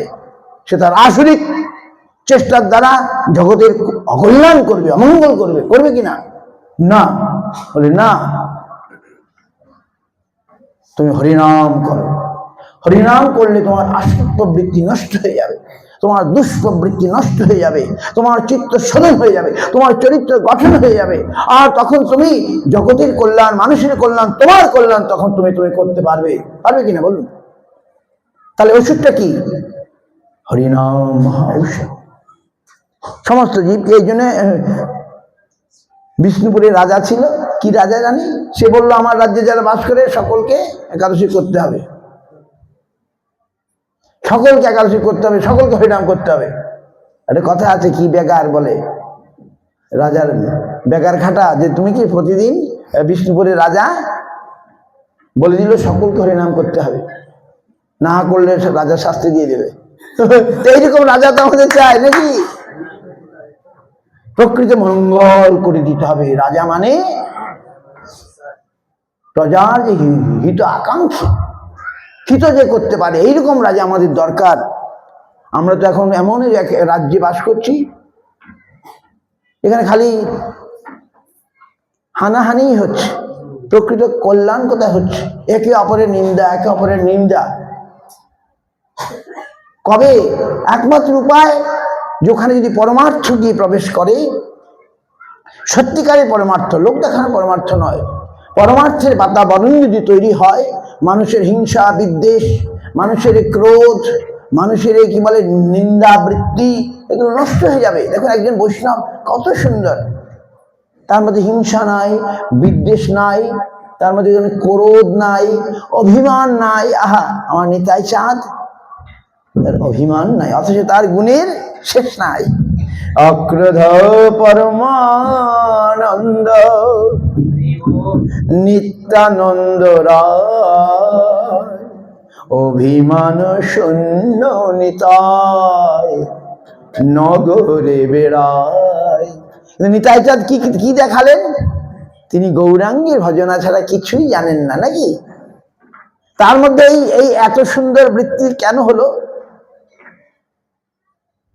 তিনি বলছেন, ভজ গৌরাঙ্গ কহ গৌরাঙ্গ লহ গৌরাঙ্গের নাম রে। তিনি কখন বলেন নাই আমার ভজনা করে? বলেছেন নিত্যানন্দ, তোমরা আমার ভজনা করো। তিনি বলেন ভজ গৌরাঙ্গ। তিনি গৌরাঙ্গ প্রেমে মাতোয়ারা, তাই তার মধ্যে এত সুন্দর গুণাবলীর প্রকাশ। লক্ষণ রূপে তিনি রামের সেবাই করে গেছেন। বলেন কোনদিন সীতার মুখপানে তাকাননি, নাকি? রামের আদেশে স্বীকার করে গেছেন। বলরাম রূপে কৃষ্ণের সেবাই করে গেছেন। আর নিত্যানন্দ রূপে সে একই সেবা আরো বেশি করে করে 10 দেহ ধারণ করে তিনি সেবা করেন, গোবিন্দের সেবা করেন, গৌরাঙ্গের সেবা করেন। ছত্র, আসন ইত্যাদি ইত্যাদি, পাদুকা, কত শয্যা, নানাভাবে নানা রূপে নিতাই সেবা করেন। আর তিনি কেমন? অক্রোধ, আহা পরমানন্দ নিত্যানন্দ রায়, অভিমান শূন্য নিতাই নগরে বেড়ায়। অধম পতিত জীবের দ্বারে দ্বারে গিয়া হরিনাম মহামন্ত্র দেন বিলাইয়া। এমন নিতাই।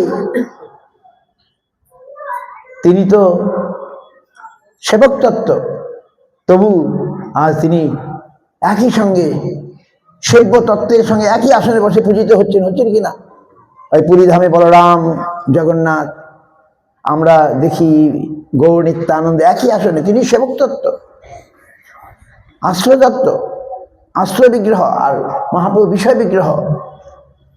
তথাপি তিনি যেহেতু তিনি এত বড় বিষয় আশ্রয়, যে তাকে আজ বিষয়ের বিগ্রহের একই আসনে পূজিত হচ্ছেন। তাহলে কেন?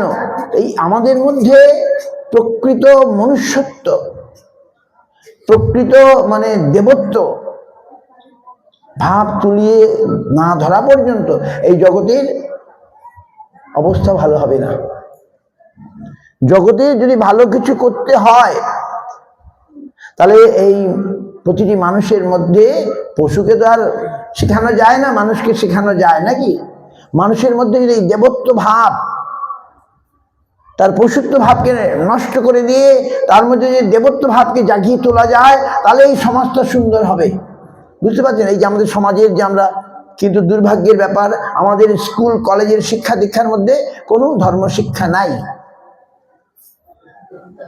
আর যারা ধর্মশিক্ষা দেয় তারাও ধর্মের নামে অন্য কিছু শেখায়। কি, আমি নাম বলবো না। যারা ধর্মশিক্ষার নামে শিক্ষা দিচ্ছে তাকে ধর্মশিক্ষা, তারা সেখানে রাজনীতি শিক্ষা দেয়, প্রকৃত ধর্ম শিক্ষা দেয় না। প্রকৃত শিক্ষা থাকলে এই সমাজ এত হিংসা, এত বিদ্বেষ, এত মানে পাপ হয় না। আমাদের এই শিক্ষা দীক্ষার, কিন্তু এই শিক্ষা দিয়ে কে দিয়েছেন? মুনি ঋষিগণ আগে দিয়েছেন। সেই ধারা ধরেই মহাপ্রভু এসছেন, যে আমি না শিখালে এরা শিখবে না, নাকি? জগতে জীবকে শিক্ষা দেবার জন্যে স্বয়ং ভগবান তিনি আজ ভক্তরূপে অবতীর্ণ হলেন। শ্রীরাধার ভাবে যিনি সুবর্ণ বরণ, সাঙ্গ পাঙ্গে নবদ্বীপে যার সংকীর্তন করিতে উপাস্য সেই কৃষ্ণ গৌর হরি। তিনি কৃষ্ণ, তিনি আজ গৌর হরি, তিনি কলির উপাস্য। বাহ! মানুষ কি মূর্খের মতো একে উপাস্য বানাচ্ছে, ওকে উপাস্য বানাচ্ছে, তাকে উপাস্য বানাচ্ছে? না, এরা সব নির্বোধ। যারা এই কলিযুগে মহাপ্রভুকে চেনে না, কলিযুগ উপাসনা করে না, আমি বলবো নির্বোধ। তারা হয়তো রেগে যাবে, না আমার কথা নয়। কলিযুগের স্বয়ং ভগবান সাধু রূপে এসছেন, ভক্ত রূপে এসছেন, অবতার রূপে এসছেন। তাকে বাদ দিয়ে মনে করুন একজন ভালো, আমি যদি এখানে কলকাতায় ভালো কি কোন হসপিটালটা ভালো হসপিটালটা আছে, আমি চেষ্টা করব সেই হসপিটালে যেতে। চিকিৎসা, যেখানে বড় বড় ডাক্তার আছে, স্পেশালিস্ট আছে, আমি ওটা ছেড়ে ওই হাতুড়ে বৈদ্যের কাছে গিয়ে কেন আমার জীবনটা নষ্ট করব?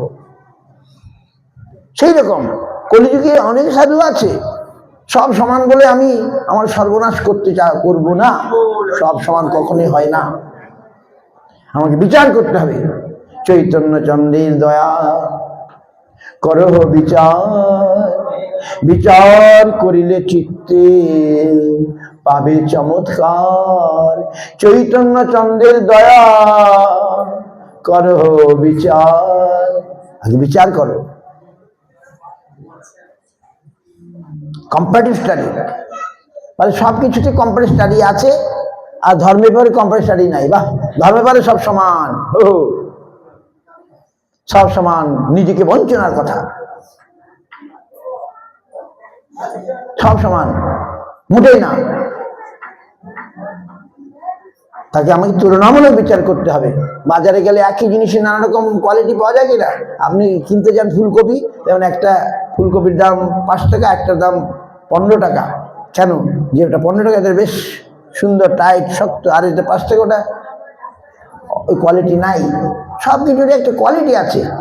একই জিনিস হলে একই সমান দাম হয় না, হয় কি? তাহলে তুলনামূলক আছে। শান্তরস, দাস্যরস, সখ্যরস, বাৎসল্য রস, মধুর রস একই সমান বলা যাবে না, এক একটা স্ট্যান্ডার্ড। শান্ত থেকে দাস্য ভালো, দাস্য থেকে সখ্য ভালো, সখ্য থেকে বাৎসল্য, বাৎসল্য থেকে মধুরটা আরো ভালো। এইভাবে কম্পারেটিভ স্টাডি আছে, ধর্মের মধ্যেও আছে তুলনামূলক। মহাপ্রভু সেটাই আমাদের মহাপ্রভুর চরম শিক্ষা এটাই। কোনটা? সাধ্য সাধন তত্ত্ব। রায় রামানন্দ সংবাদ, মহাপ্রভুর মেইন টিচিং ইজ রায় রামানন্দ সংবাদ। মহাপ্রভুর যত শিক্ষা আছে তার মধ্যে সর্বশ্রেষ্ঠ শিক্ষা হচ্ছে রায় রামানন্দ সংবাদ। কি আছে ওখানে? Comparative study. রায় রামানন্দ সংবাদ মানে তুলনামূলক ভাবে তিনি বলছেন। তিনি নিজে আজ শ্রোতা, রামানন্দ রায়কে বক্তা। রামানন্দ তারই শিক্ষাই বলছেন, কিন্তু গোড়া থেকে বলতে শুরু করেছেন। গোড়া থেকে বলেন, বর্ণ আশ্রম ধর্মে বিষ্ণু ভক্তি হয়, বলে ওহ বাহ্য আগে কহ। আর এইভাবে পরপর স্বধর্ম আচরণ, বিষ্ণু ভক্তি হয়, স্বধর্ম ত্যাগ, তারপরে কর্মমিশ্রা, জ্ঞান মিশ্রা ভক্তি, এসব মহাপ্রভু বলেন বাহ্য, এটা বাইরে। আরো ভালো কিছু বলো, আরো ভালো কিছু বলো। তিনি বললেন জ্ঞান শূন্য ভক্তি, মানে ভক্তি দিয়ে শুরু করলেন যেই, আর কেমন জ্ঞান শূন্য? জ্ঞান মিশ্র ভক্তিকেও তিনি নাকচ করে দিলেন। মানে জ্ঞান শূন্য ভক্তি, একটু বুঝতে আপনাদের সময় লাগবে এখনো। এখন ভক্তি তো করতে পারছি না, ভক্তি করতে হবে, ঐকান্তিক ভক্তি। ভক্তির দ্বারা ভগবানকে পাওয়া যায় নাকি? মহাপ্রভু জ্ঞান শূন্য ভক্তির কথা বলে শুনে বলে, বাহ, এ হয় আগে কহ। আর ভক্তিতেই ভগবান সায় দিলেন। আমি কিরকম? জ্ঞান শূন্য ভক্তি। জ্ঞান শূন্য ভক্তি মানে কি? জ্ঞানে প্রয়াসমত বাস্য নমন্ত জীবন্তী সম্মুখরিতাং ভবতি। জ্ঞান শূন্য ভক্তি। জ্ঞান বলতে এখানে ব্রহ্ম জ্ঞানের কথা বলা হয়েছে। ব্রহ্মজ্ঞান মানে নির্বিশেষ জ্ঞান। নির্বিশেষ মানে নিরাকার, এই যে জ্ঞান, ভগবান নিরাকার, এটা একটা জ্ঞান। জ্ঞানবাদীরা ওইটাই ফলো করে নাকি? বলে না, নির্বিশেষ জ্ঞানকে বাদ দিয়ে, ব্রহ্ম জ্ঞান আদিকে বাদ দিয়ে, সাধুর মুখ থেকে ভগবানের কথা শুনে যদি আমরা ভগবানকে ভক্তি করতে শিখি, সেটা লিফটের মতো আমাকে এই মর্ত জগৎ থেকে বৈকুণ্ঠে নিয়ে চলে যাবে। কিভাবে? লিফটের মাধ্যমে। বৈকুণ্ঠে যাওয়ার লিফট আছে কি? লিফট দেখতে পাই না, বলে এইটাই লিফট। কোনটা? সাধু মুখ থেকে, ভক্ত মুখ থেকে ভগবানের কথা শুনে, ভগবানের প্রতি যে একটা প্রীতি, ভগবানের প্রতি যে একটা আকর্ষণ, ভগবানের প্রতি যে একটা অনুরাগ, সেটা আমাকে এই মৃত্যু লোক থেকে অমৃত লোকে, যেখানে গেলে আর মৃত্যু হয় না, ভগবানের লোকে এই যে গীতা আছে আমার সামনে, ভাবছিলাম গীতার কথা বলবো, তারপরে আমি আবার একটা বই নিয়ে এসেছি। অনেক কথা শুনতে চাইলে অনেক কথা আছে ভগবান যদি বলান। তো সুতরাং আমাদেরকে, যেমন আপনাদের ঘরে ছেলে মেয়ে আছে, মা বাবা সবসময় চেষ্টা করে ছেলে মেয়েটা যাতে ভালো করে পড়াশোনা করে, করে কি না? পড়াশোনা যদি না করে রেজাল্ট ভালো করতে পারবে না, ফেল করবে। এই জন্য মা বাবার একটা চিন্তা, আমার ছেলে মেয়েটাকে কি করে ভালো করে পড়াবো, নাকি? তারা কি করে ভালো করে স্কুলে পাঠিয়ে দেয়, তারপর নিজে সব নজর রাখে সে পড়াশোনা হোমওয়ার্ক করছে কিনা, ইত্যাদি ইত্যাদি ইত্যাদি। ঠিক আমরা তো ছাত্র, ভগবানের স্কুলের ছাত্র। কি আমরা এখন এমন অবস্থায় পড়েছি সংসার চালাতে গিয়ে দিশেহারা। আর সংসার করার জন্য আমরা এখানে আসি নাই। লেখা আছে কি সংসার করতে হবে? লেখা আছে কোনো বইতে? ওই তামসিক শাস্ত্রে হয়তো লেখা আছে, রাজসিক শাস্ত্রে লেখা আছে অনেক কথা,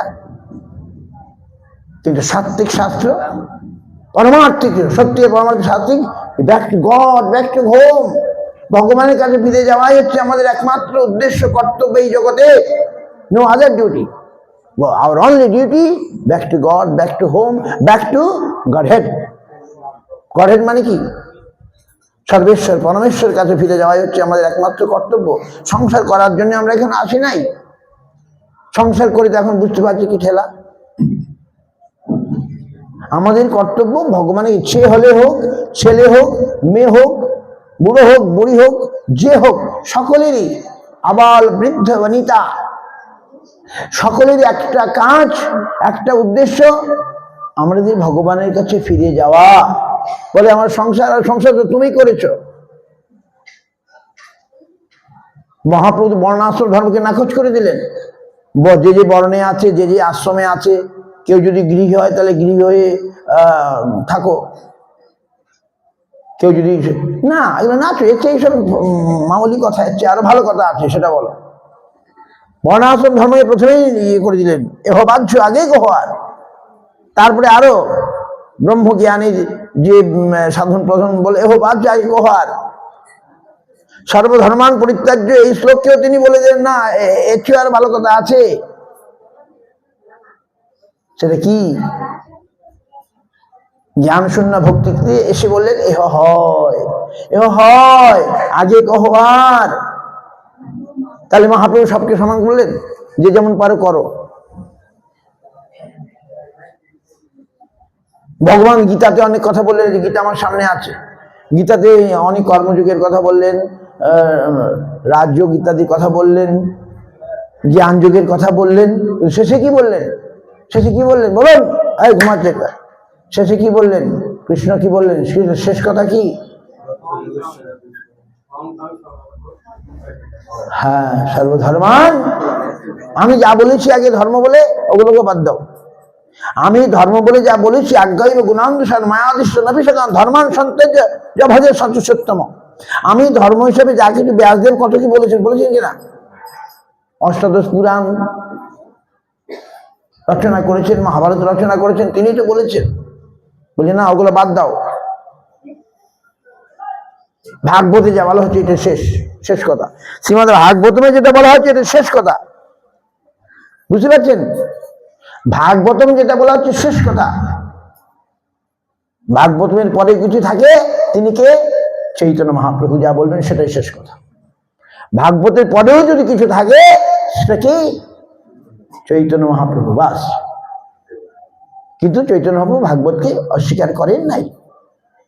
চৈতন্য মহাপ্রভুর ভাগবত হচ্ছে আমাদের একমাত্র গ্রহণীয়। যদি বাঁচতে চান, যদি প্রকৃত সম্পদ আমরা লাভ করতে চাই, তাহলে এদিক ওদিকে না গিয়ে চৈতন্য চন্দ্রচরণে শরণং প্রজাতু সংসার সিন্ধু তরণে হৃদয়ং যদীশ্বর সংকীর্তনমৃত রসে রমতে মনশ্চে প্রেমম্বুধৌ বিহরণে যদি চিত্তবৃত্তি চৈতন্য চন্দ্রচরণে শরণং প্রজাতু। তুমি যদি সংসার সিন্ধু অতিক্রম করতে চাও, তোমার হৃদয় যদি চায়, হৃদয়ং যদি স্বাদ, আর সংকীর্তন অমৃত রসে রমতে মনুষ্যে তাহা।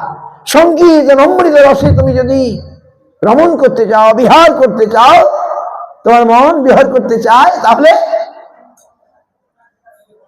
চৈতন্য চন্দ্র চরণে শরণং প্রজাতু। আর প্রেমাম্বদ অভিহরণে যদি চিত্তবৃত্তি প্রেম রূপ সমুদ্রে সাঁতার কাটতে চাও, তাহলে কি হবে? চৈতন্য চন্দ্র চরণে শরণং প্রজাতু।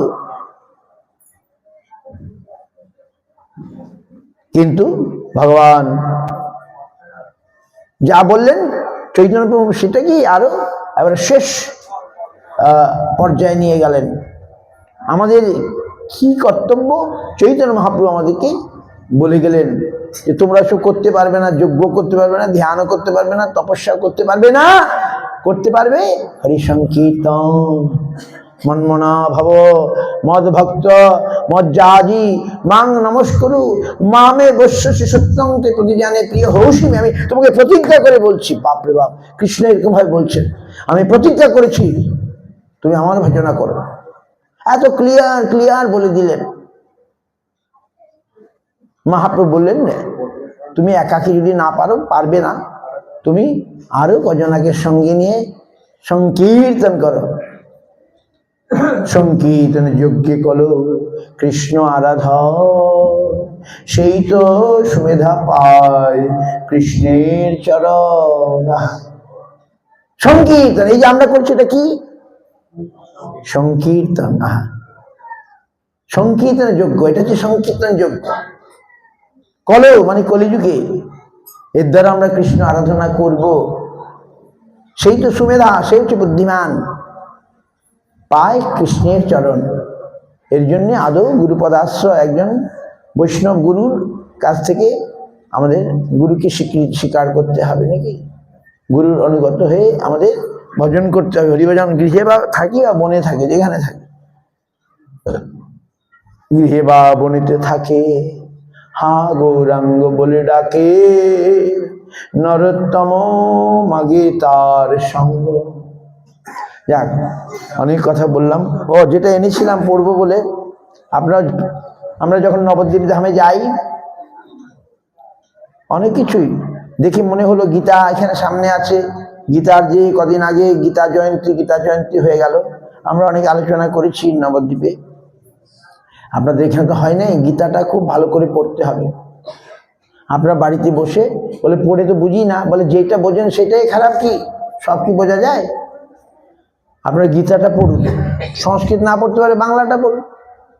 যদি আমি পড়তে পারি না, অন্যকে পড়িয়ে শুনুন। বলে আরে কিছু বুঝতে পারি না, আরে বুঝতে সব তো পারবে, কিছু তো বুঝতে পারবেন। ভগবান বলছেন সব ধর্ম পরিত্যাগ করে আমার শরণ্য, এটা কিন্তু বোঝা যাচ্ছে কি যাচ্ছে না? হ্যাঁ, তাহলে না বোঝার কি আছে? ভগবান বললেন গীতার চরম কথা, সর্বধর্ম পরিত্যাগ করে। ধর্ম মানে কি? আমি যা বলেছি সেটাকেও তুমি বাদ দাও, যাও। আমি আগে অনেক কথা বলেছিলাম, কিন্তু এখন আমি সেটা বলছি না। এখন আমি বলছি মন্মনা ভব মদ ভক্ত মজ্জাজি মাং নমস্কুরু। এরকম কথা ভগবান এত খোলসা করে কখনো বলেন নাই। ডাইরেক্ট তিনি বলছেন, নিজে বলছেন।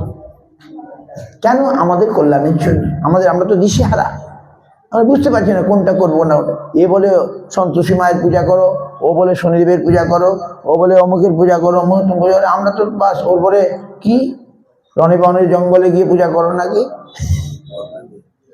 আমাকে ডাকো, আমি তোমাকে উদ্ধার করবো। এই বঞ্চনার কথা। আমি তো সেখানেই থেকে যাবো, এই সংসারটাই। তখন আমি ওই সংসারের বিপদে পড়েছি, সংসারে আবার আমি সংসারই করবো। আরে সংসার থেকে কি করে সে মুক্তি পাবে সেই কথা বলো। রণে বনে জঙ্গলে যেখানে গিয়ে আমাকে ডাকবে আর আমি সংসার সুখ ভোগ করবো। আরে এটি কি ভালো কথা হলো বলুন? সংসার থেকে সে কি করে উদ্ধার পাবে সেই কথা বলতে হবে। একটা মানুষ সংসারে হাবুডুবু কাটছে, তাকে আবার সংসারে হাবুডুবুর মধ্যে ফেলে রাখা, এইসব তো বঞ্চনার কথা। সে কি করে এই সংসার দুঃখ যন্ত্রণা থেকে মুক্ত হয়ে ভগবানের পাদ পদ্ম লাভ করে পরম আনন্দ ধামে যাবে সেই কথা বলতে হবে। রনে বলে জঙ্গলে যেখানে খুশি বিপদে পড়ে আমাকে ডাকো, আমি বিপদ মুক্ত করে দেবো। আবার সেই সংসারে ভোগ করতে করতে আবার বিপদে পড়ে, আবার ডাকবে, আবার বিপদে পড়ে, এই করে করে নাকানি জোবানি খেতে খেতে বাস হরি বল বল হরি হয়ে যাবে, কাজের কাজ কিছু হবে না। সংসারে এসি ভগবানকে জানবার জন্যে, তাকে জানলে কি হবে? তাকে জানলে আমার সব জানা হয়ে যাবে, তাকে পেলে সব পাওয়া যাবে। এই কথাটা বাদ দিয়ে ফালতু কথা, ধর্মের নামে সব ফালতু কথা চলছে। মানুষ অন্ধ, মানুষ মূর্খ, বোঝে না। তাই আমাদেরকে বোঝানোর জন্যে ভগবান কৃষ্ণ স্বয়ং গৌরাঙ্গ রূপে এসছেন এই এই গৌরাঙ্গ এই নবদ্বীপে, এই পশ্চিমবঙ্গে। এর চেয়ে ভালো আর কি চাই বলুন? সুতরাং যারা বুদ্ধিমান, যারা ভাগ্যবান, তারা ঠিক যোগাযোগ তাদের হয়ে যাবে। আর যাদের ভাগ্যের দরজা খুলে নাই, তারা এই পথে ও পথে সে পথে গিয়ে ঘুরে ঘুরে হয়তো অনেক কাল পরে ভক্ত সঙ্গ লাভ করে তবে সে গৌরাঙ্গ পাদ পদ্মে আসলে সে প্রেম ভক্তির সন্ধান পেয়ে প্রেমময় হরির কাছে পৌঁছে যাবে। যেখানে গেলে সেটা আনন্দ ধাম। আনন্দই তো আমরা চাই, আর কি চাই বলুন? অন্য কিছু চান আপনারা? না টাকা চান, পয়সা চান? বলে না, সবচেয়ে বেশি আমাদের প্রয়োজন আনন্দ। টাকা পয়সাও আমরা ছাড়তে পারি যদি আনন্দ পাই। আর কিছু চাই কি? না। আনন্দের জন্য আমরা সকল পাগল হয়েছি, আর সুন্দরীর জন্য পাগল। একটু সুন্দর দেখতে পেলে বাপরে বাপ, মা বাবাও ছেড়ে দেয় সুন্দরের মোহে, নাকি? সবকে ছেড়ে দেয় সুন্দর। আর ওই সুন্দর যে তোমার ধোকা দেবে দুদিন পরে, তখন হয়ে গেল। এই জগতের সৌন্দর্য এইরকম, নাকি বলুন? ধোকা দেওয়ার সৌন্দর্য, একটু চমক, তারপরেই কি ভয়ানক রে বাবা। এই জগতের সৌন্দর্য এইরকম, যে সৌন্দর্য আমায় ধোকা দেবে না, যে সৌন্দর্য মলিন হবে না, সেই সৌন্দর্য কে? গোবিন্দ, গৌর হরি, ঈশ্বর পরম কৃষ্ণ, সচ্চিদানন্দ বিগ্রহ, অনাদিরাদি গোবিন্দ, সর্ব কারণ কারণম। তাকে পেতে হবে। তাকে পেলে, তাকে জানলে আমাদের যে আজকের যে আমার যে ক্ষুধা, না পাওয়ার ক্ষুধা, সেটা ভুলে যাব। আর তাকে না পাওয়া বলে এটা পেলাম সেটা পেলাম না। একটা ছেলে, ছোট ছেলে বাজারে হারিয়ে গেছে বা কোথাও হারিয়ে গেছে, মা বাবার হাত থেকে হারিয়ে গেছে, তখন সে কাঁদতে থাকে না? আর পাড়াপড়শি বা আশেপাশের লোক তাকে লজেন্স দেয়, চকলেট দেয়, খেলনা দেয়, সে একটু পেয়ে সাময়িক একটু বন্ধ করে আবার কাঁদতে থাকে, না না না না, আমার মা কোথায়, বাবা কোথায়, নাকি? আমরা সেরকম আমাদের জন্য আপন জনকে হারিয়ে আমরা এই মায়াময় মরুভূমিতে ঘুরছি। আর এই মরুভূমি আরো যে পথিক আছে, তারা বলে বাবা এই একটু জল নাও, একটু ফল নাও, একটু মিষ্টি নাও। বলে না না না, আমি আমার পিতা মাতাকে চাই, আমার পরম পিতা, জগতের পিতা কৃষ্ণ, যে না ভজে বাপ পিতৃদ্রোহী পাতকী, জন্মে জন্মে তাপ। জগতের পিতা যে কৃষ্ণ, তাকে যারা ভজনা করবে না, তার জন্মে জন্মে তাপ পেতে হবে। বলে আমি হরির নাম করবো না, হরিসঙ্গ করব না, ভগবানের কথা শ্রবণ কীর্তন করব না, আমার পরমার্থ হবে না, শূন্য পাওয়া যাবে। শূন্য করতে হবে, আদর করে করতে হবে। কেউ না শুনলে একা একা করতে হবে, তারপরে দেখবেন ভগবান ঠিক পাঠিয়ে দেবে। কেউ যদি না আসে, একা একা করতে হবে, ভগবানকে শোনাতে হবে, তারপরে দেখবেন কি আনন্দ। আহা, তখন আর অভ্যাস হয়ে যাবে, তখন না করলে ভালো লাগে না, করলে ভালো লাগে, এরকম একটা অবস্থা এসে যাবে। বুঝলেন? হরিভজনটা এইরকম। বলে আমি একাই করতে আরম্ভ করতে হবে, ভগবান তখন সাহায্য করুন, লোক পাঠিয়ে দেবেন। আমার আগ্রহ দেখে, আমার ইচ্ছা দেখে, আমি সেটাই জানি, আমি যে আরম্ভ করেছি কাজ করবো, আপনার দেখছেন লোক তো নাই, তবু যাকে পাই, যে করছে তাকে সাহায্য করব, তাকেই আমার চাই। তো কেউ যদি না করে, আমি একাই করব, বাস। প্রভুপাদ বলছেন, আমার কাছে যারা আসার অভিনয় করেছেন, একে একে যদি সবাই চলে যান, তথাপি আমি অকৈতব সত্য কথা বলতে দ্বিধা করব না। আমার কাছে যারা সব এসছেন, আবার যদি একে একে সব চলেও যান, তবে আমি বাস্তব সত্যের কথা বলা বন্ধ করব না। এইরকম প্রভুপাদের এইরকম দৃঢ়চিত্ত। জগতের অধিকাংশ লোক হরিভজন করছে না বলে নিরুৎসাহিত হবেন না। প্রভুপাদ যাবার সময় এই কলকাতা বাগবাজার মঠে এইসব কথা বলে গিয়েছিল। জগতের অধিকাংশ লোক হরিভজন করছে না, আমি একা কি করব? বলে না, আপনারা সকলে মিলিয়া মিশিয়া এক তাৎপর্যপর হইয়া রূপ রঘুনাথের কথা প্রচার করুন। আহা,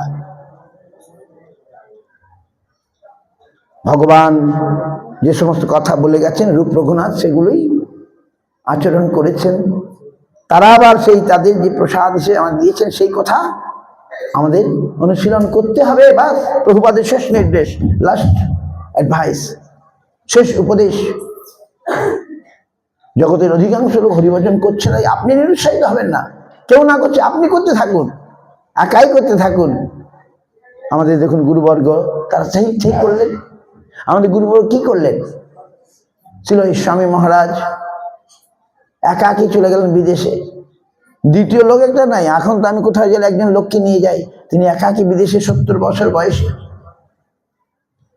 করতাল একজোড়া নিয়ে আর কিছু গ্রন্থ নিয়ে, বাস লোকের বাড়ি গিয়ে থাকতেন, তাদের জন্য রান্না করতেন, ভোগ দিতেন, প্রসাদ দিতেন, দিয়ে এই করে করে করে করে করে করে কত সুন্দর সুন্দর সে জীব, সোল, আত্মা চলে আসে। তিনি একটা বিশ্বজনীন, বিশ্বব্যাপী একটা কি বলে সংগঠন করে ফেললেন। বাপরে বাপ, মাত্র 10 বছরের মধ্যে। কিন্তু 10 বছরে না, তিনি কতকাল ধরে তিনি গুরুপাদ পদ্মে এসছেন, তিনি তার গুরুপাদ পদ্মে এসছেন, গুরুপাদ পদ্মের আদেশকে স্বীকার করেছেন, তার জন্য প্রস্তুতি নিয়েছেন। একাকী তিনি ওই রাধা দামোদর বৃন্দাবনে থাকতেন, একাকী ওখানে বসে বসে করতেন, গ্রন্থ অনুবাদ করতেন। তখন হয়তো ইলেকট্রিসিটি ছিল কি ছিল না বৃন্দাবন। এখন তো সারাদিন ইলেকট্রিক থাকে না, আমাদের রাধা করলে ইলেকট্রিক ছিল না তখন, আর এইসব বেরোই নাই, জেনারেটর ফ্যান্টার তখন তো কিছুই ছিল না। কিন্তু তিনি তো ছাড়েন নাই, নিজেই রান্না করতেন। এই ছোট ঘরটা হয়তো হয়তো কেউ করতো কিনা জানে, বাসন মাজতে কেউ হয়তো বাসন টাসন মেজে দিত, তাই সেখানে না আসলে নিজেই মাজতেন, নিজেই করতেন। করে করে করে করে করে তিনি এবারে বললেন না, বৃদ্ধ বয়সে চলে গেলেন। এই যে সম্পদ, ভারতবর্ষের যে সম্পদ, বৈদিক যে সম্পদ, গীতা, ভাগবত, উপনিষদ, এর যে পরম চমৎকারিতা লোককে জানাবার জন্যই গুরুবর্গ তিনি চলে গেলেন। আর আমাদের গুরু মহারাজ তিনি গেলেন না, তিনি এইখানে বসেই এগুলো আস্বাদন করতেন।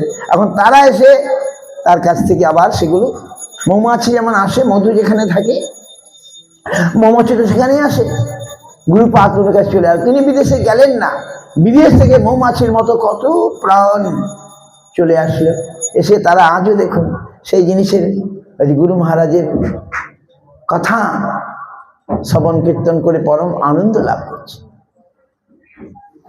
তা আমরা যেটা করছি এটা আনন্দের বস্তু। দেখুন এই যে আজকে এখানে মহোৎসব দিচ্ছেন, আমরা প্রসাদ পাবো, এটা আনন্দ আছে কি না? না না না, নাই। আমরা ঘরে বসে যেটা করতাম সেটা যে আনন্দ, তার চেয়ে অনেক বেশি আনন্দ এখানে।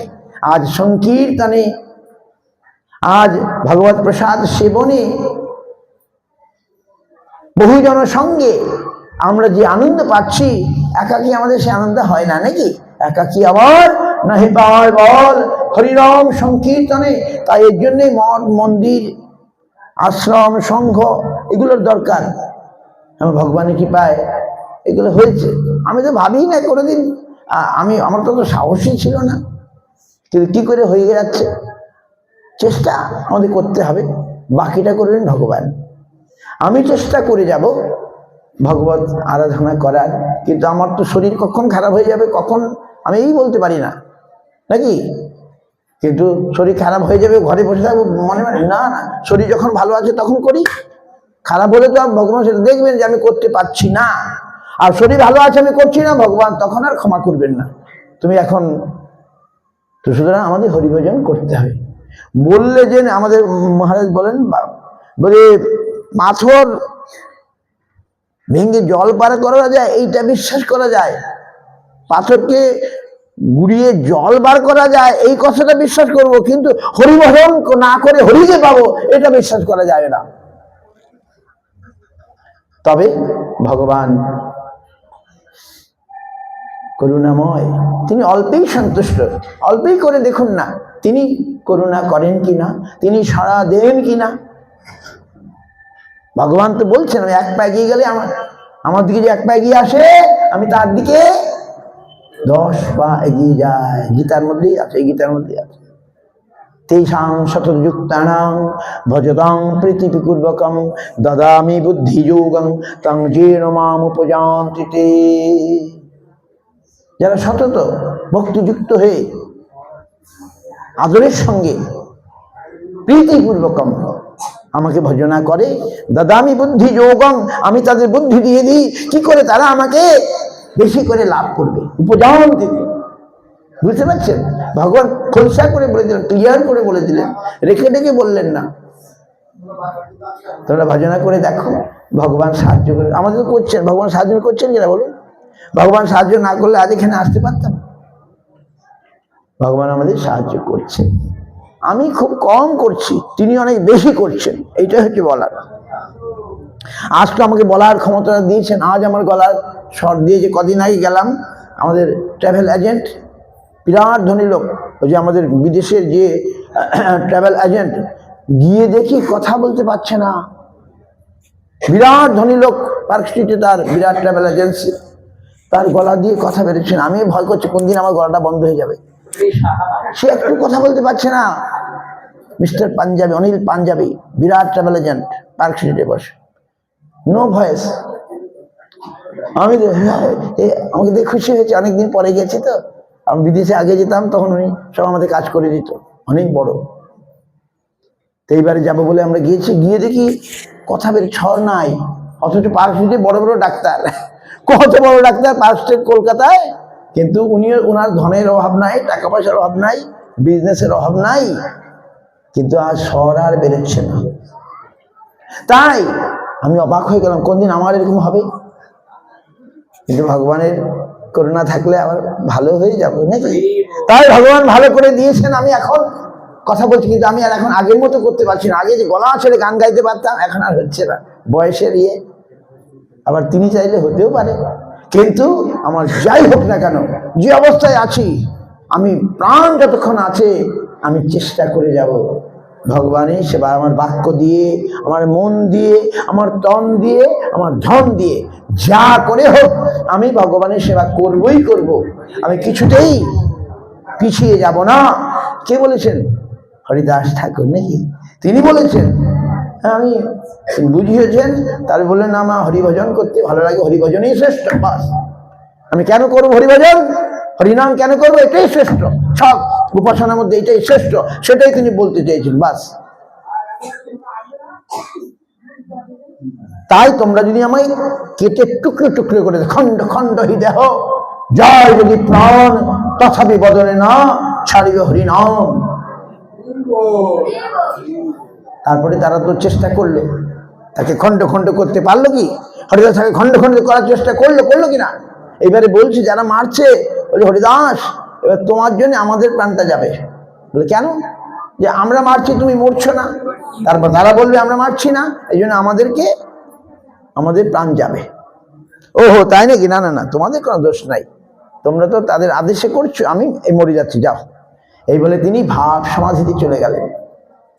বাইরে থেকে মৃত, ভিতরে প্রাণ আছে, ভাব সমাধি বলে। হ্যাঁ,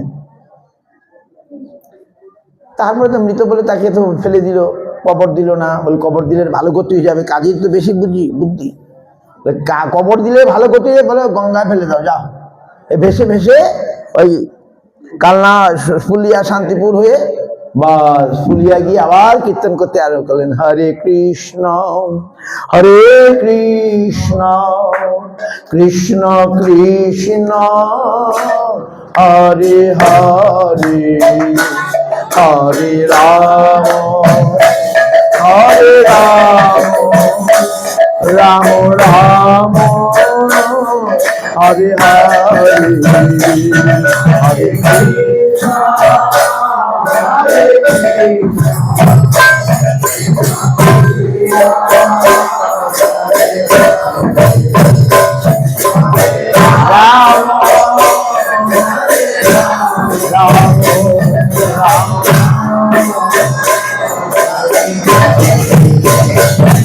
Hare Krishna,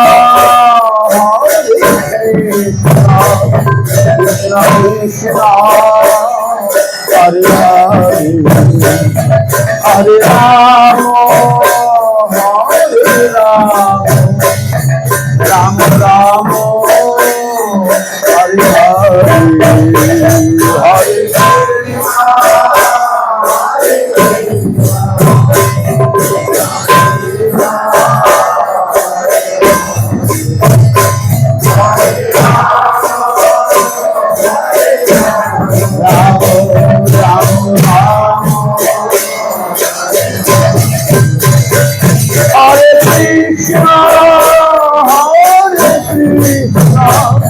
Krishna Krishna, Hare Hare, Hare Rama, Hare Rama, Rama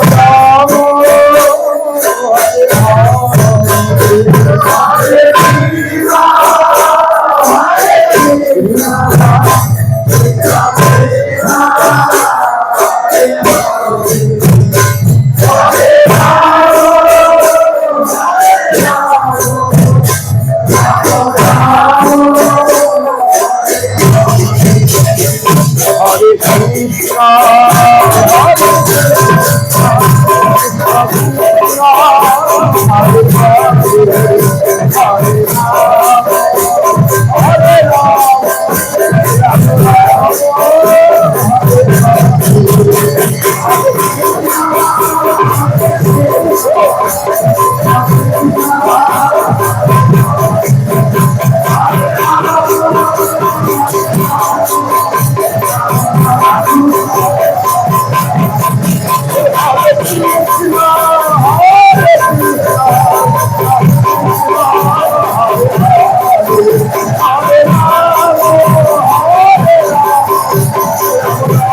Hare